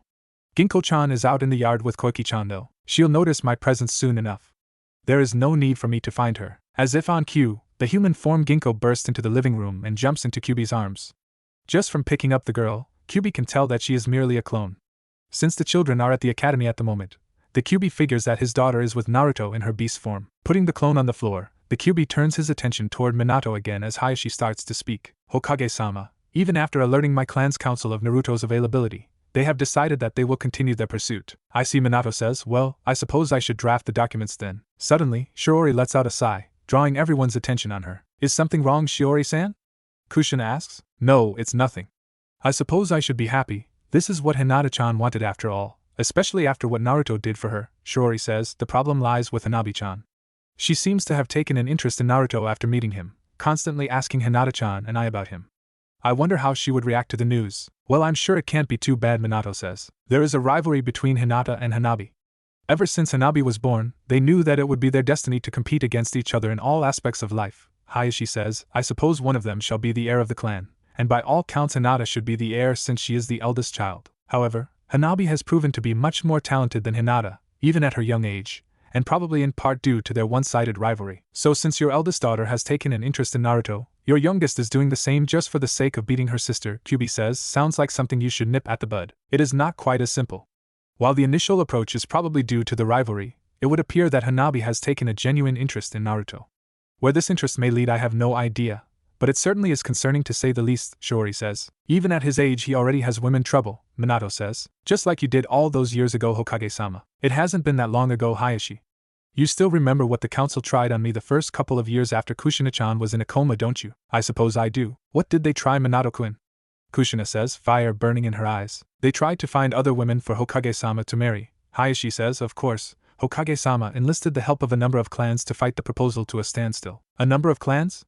Kyuubi asks. The Uchiha clan was a strong supporter of the proposal, probably in part due to the fact that at least one of the women would come from their clan. Hokage-sama enlisted the help of my clan along with those of the Yamanaka, Nara, Akimichi, Inuzuka, and Aburame to fight off the political alliance between the Uchiha and some of the smaller clans. So what happened? Kushina asks. Naruto happened, Minato says. Like I said, they only tried to force the proposal the first couple of years, because by then, every time they want to approach the issue, Naruto would cause quite a stir in the council chamber. We all know firsthand just exactly how destructive Naruto can be when he wants to. I think I can still see the remnant of some of the tricks Naruto left behind in that chamber. That's my boy. I'm glad you're happy about it, Kushina-san, Shiori says. The council gave it one last shot when Naruto was 4. It took me ages to help Hayashi-kun clean off the stench of the stink bombs he left in that place. That's probably how Hanabi-chan came about, right? What are you complaining about? Kushina says. That's not the point. Shiori screams, blushing. Kushina-chan, that's enough.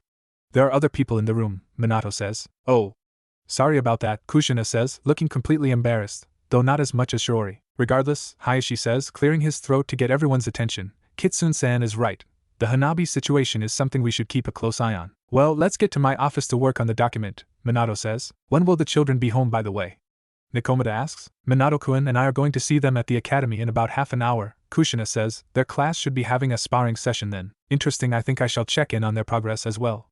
After all, I need to see if Naruto is fit to be my son-in-law, and my godson-in-law as well. Kitsune-san, Nico-san, you mean to say that Naruto-kun is engaged to Ginko-chan and Yujito-chan as well? And my daughter as well, Shiori, Tsunade says, coming downstairs, along with the sand and snow princesses. Tenten-chan, Koki-chan, and Temari-chan too? Why do you sound so surprised, Shiori?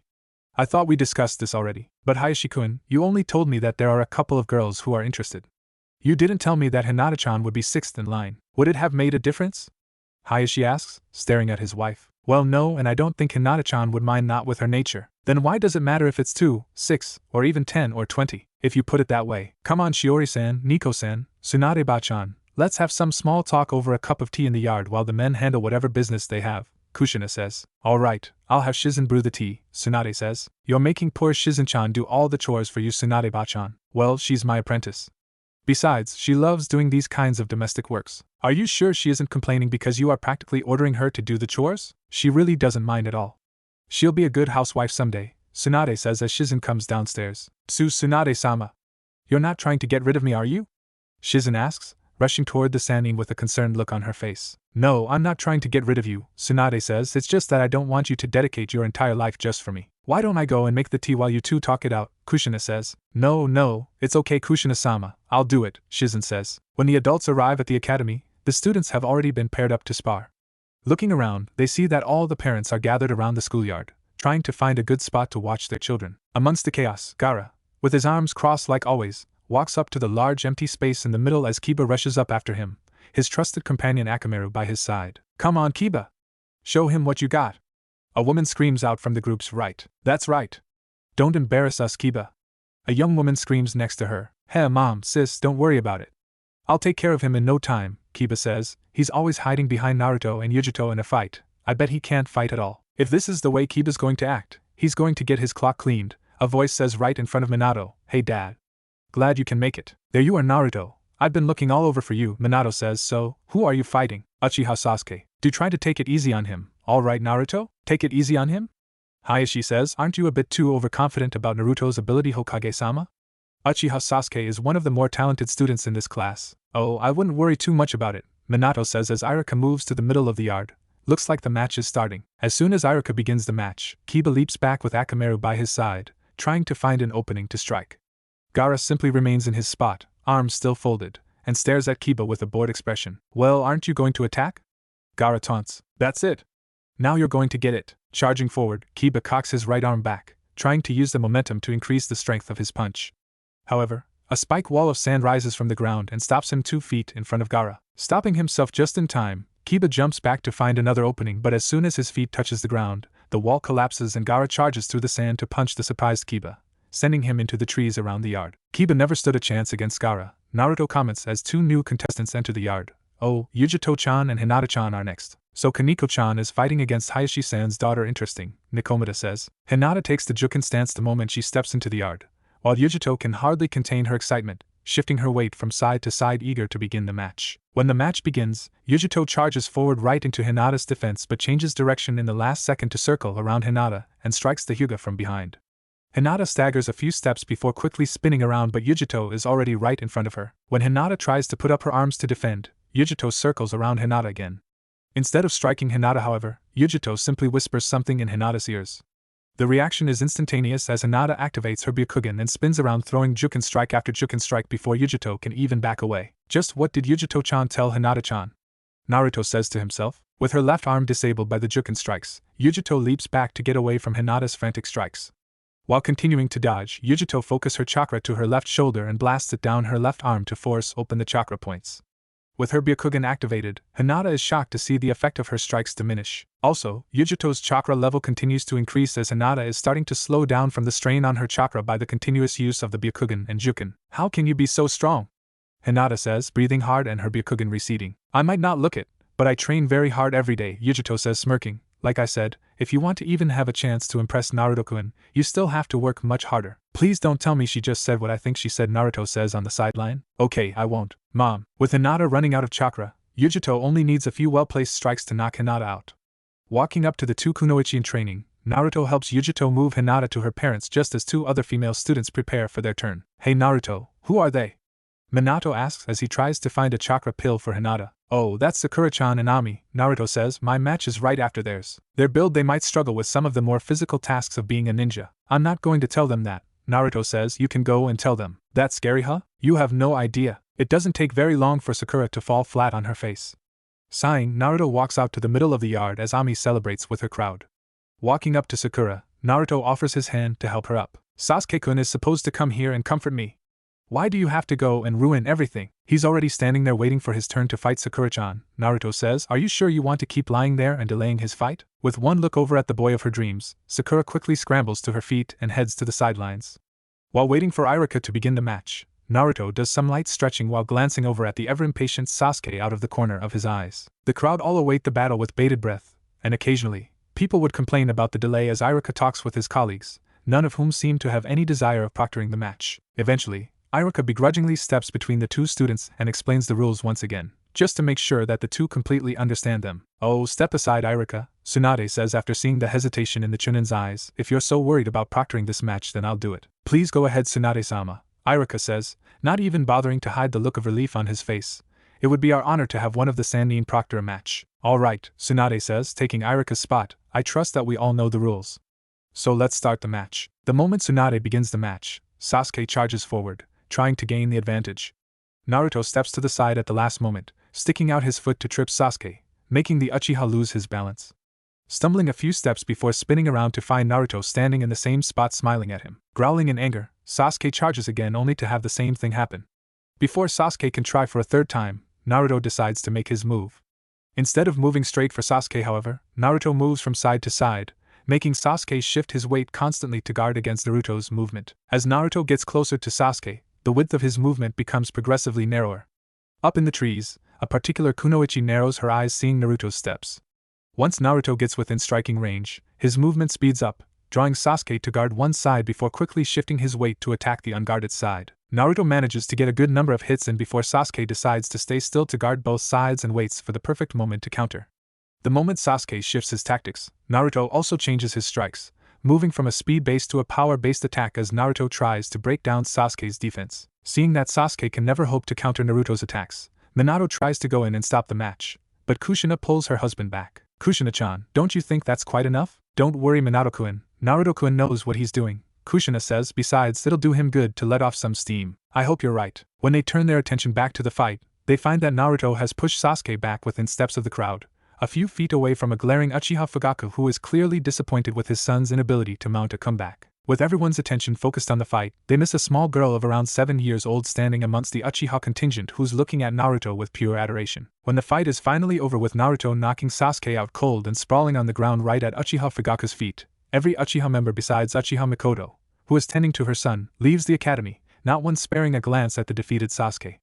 Everyone standing in the schoolyard is clearly appalled by the Uchiha's reaction. When Tsunade offered to use her medical ninjutsu to help Sasuke recover, Mikoto simply thanked Tsunade but refused the offer before helping her son stand up and heads back to the Uchiha compound together, seeing that classes are over for the day anyway. That was rather rude of them, Naruto comments as he and Tsunade walks back toward Minato. I still think you overdid it, Naruto, Minato says. Oh well, someone's got to knock that arrogant bastard down a few pegs. Even I think that was a bit much, Naruto, Kushina says. You didn't have to completely embarrass him in front of everyone like that. Guess I don't know my own strength. This is serious, Naruto. You don't go and embarrass a clan like the Uchiha in front of everyone and get away with it. There's going to be major trouble. Don't worry, Oka-san. If they want trouble, I'll give them more trouble than they'll ever want, Naruto says. Besides, it's important for me to do that. Everyone is saying that there are only a few candidates to succeed Ota-san as the Hokage, and Sasuke and I are two of them. Now that I completely destroyed Sasuke in a fight, it gives me an edge down the road. Well, I suppose I can't argue with that logic, Minato says, but there are still more immediate concerns that who will become the Hokage in the future, like how to repair relations with the Uchiha clan. There are no relations for you to repair in the first place, Otosan, Naruto says. They've been going against every one of your decisions ever since you became Hokage, didn't they? Yes, but they are still one of the major clans of Konoha. Well, if they want trouble then Kitsune-sensei, and I will take care of them. Don't get overconfident, Naruto.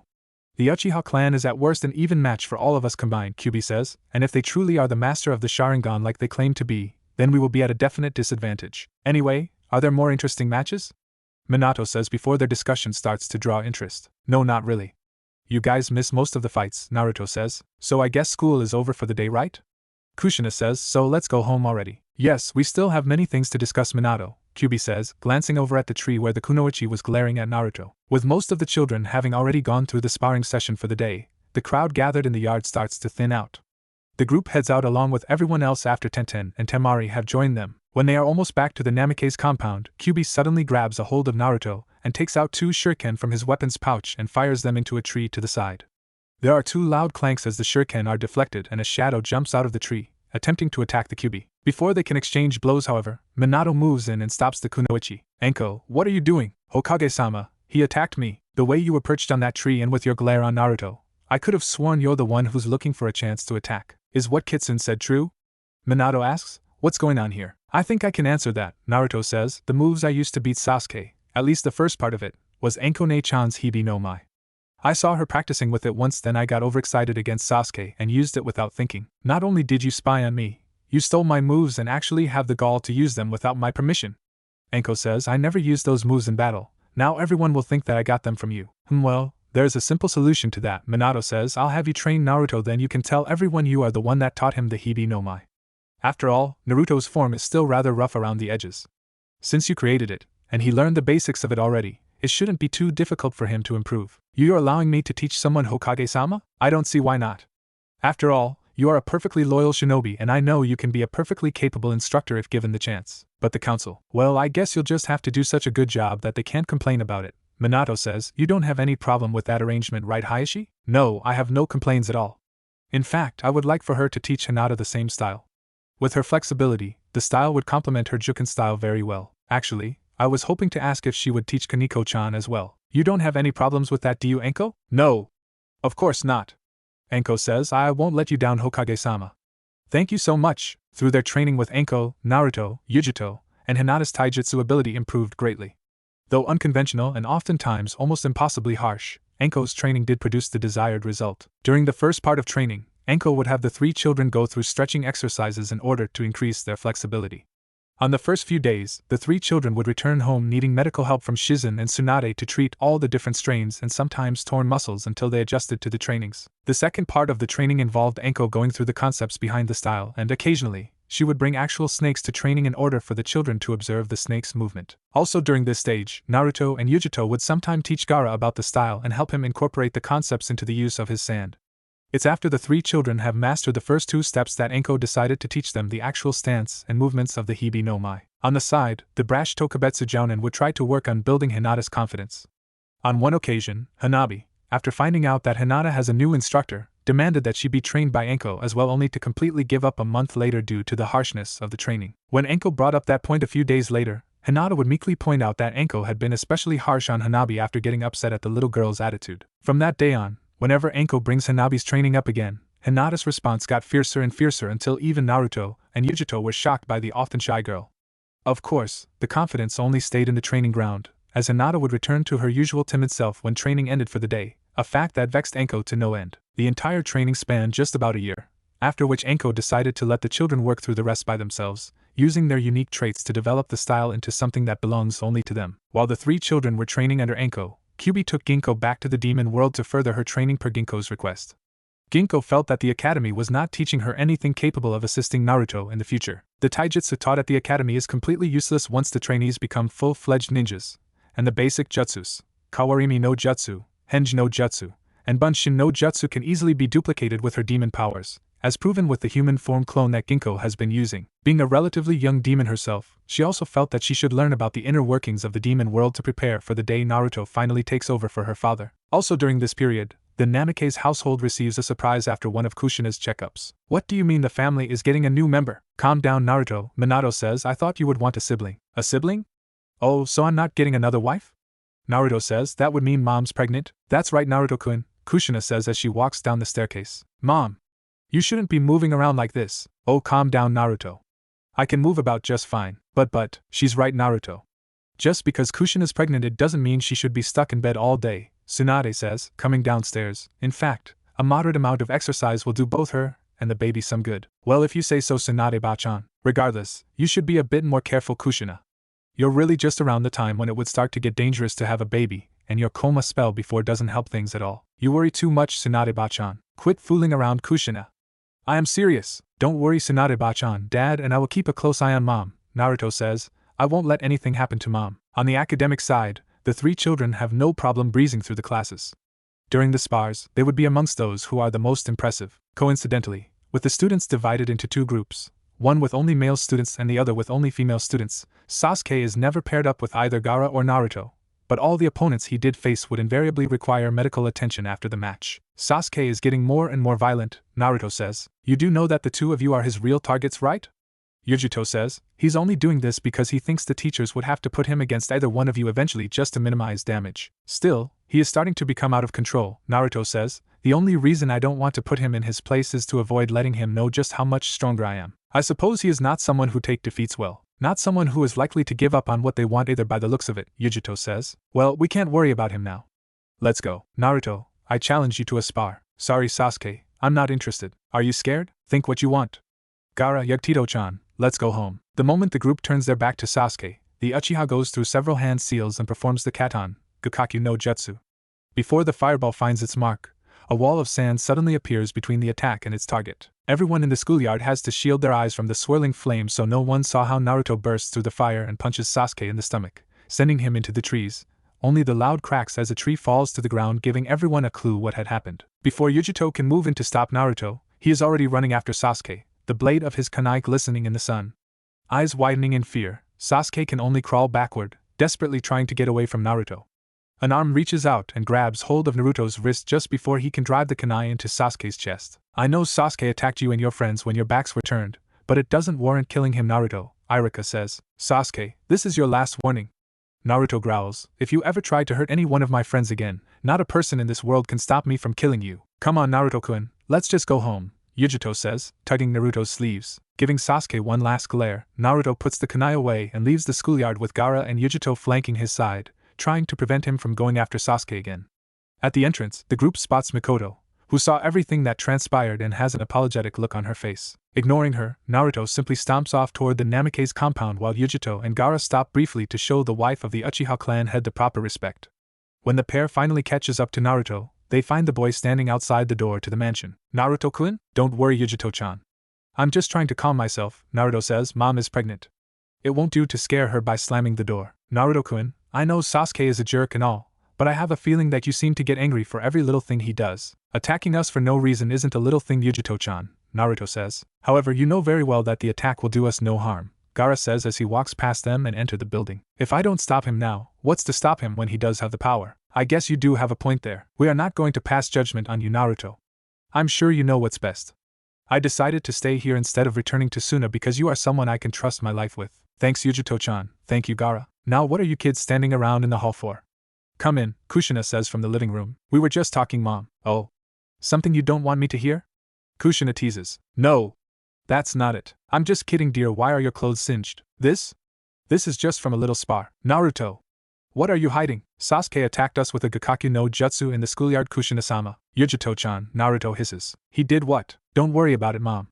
I took care of him. But Naruto, he still attacked you. He still has a long ways to go before he can hurt us, Mom, Naruto says. He might be an Uchiha and might get the Sharingan eventually, but the three of us also have a trump card. For all our sake, I hope that you guys don't ever have to use your trump card, Kushina says. Well, I'm just about to start fixing dinner. Do you want to help me, Yujito? Of course, Kushina-sama, Yujito says, handing her bag to Naruto. Please take this back to our room for me, Naruto-kun. Ever since his latest defeat to Naruto, Sasuke has dedicated himself to even more rigorous training, determined to defeat the Hokage's son. However, no matter how many times Sasuke attempts to challenge Naruto afterward, either one of the instructors or a nearby ninja would no doubt step in before Naruto can even respond, making up some excuse to separate the two. This must be Dad's work, Naruto says. After being called upon for another errand, there is no way there can be this many distractions. But this means that you won't have to fight Sasuke, Yujito says, walking up next to Naruto. Blatantly obvious, but effective nonetheless. I'm going to have a word with Dad after I get home.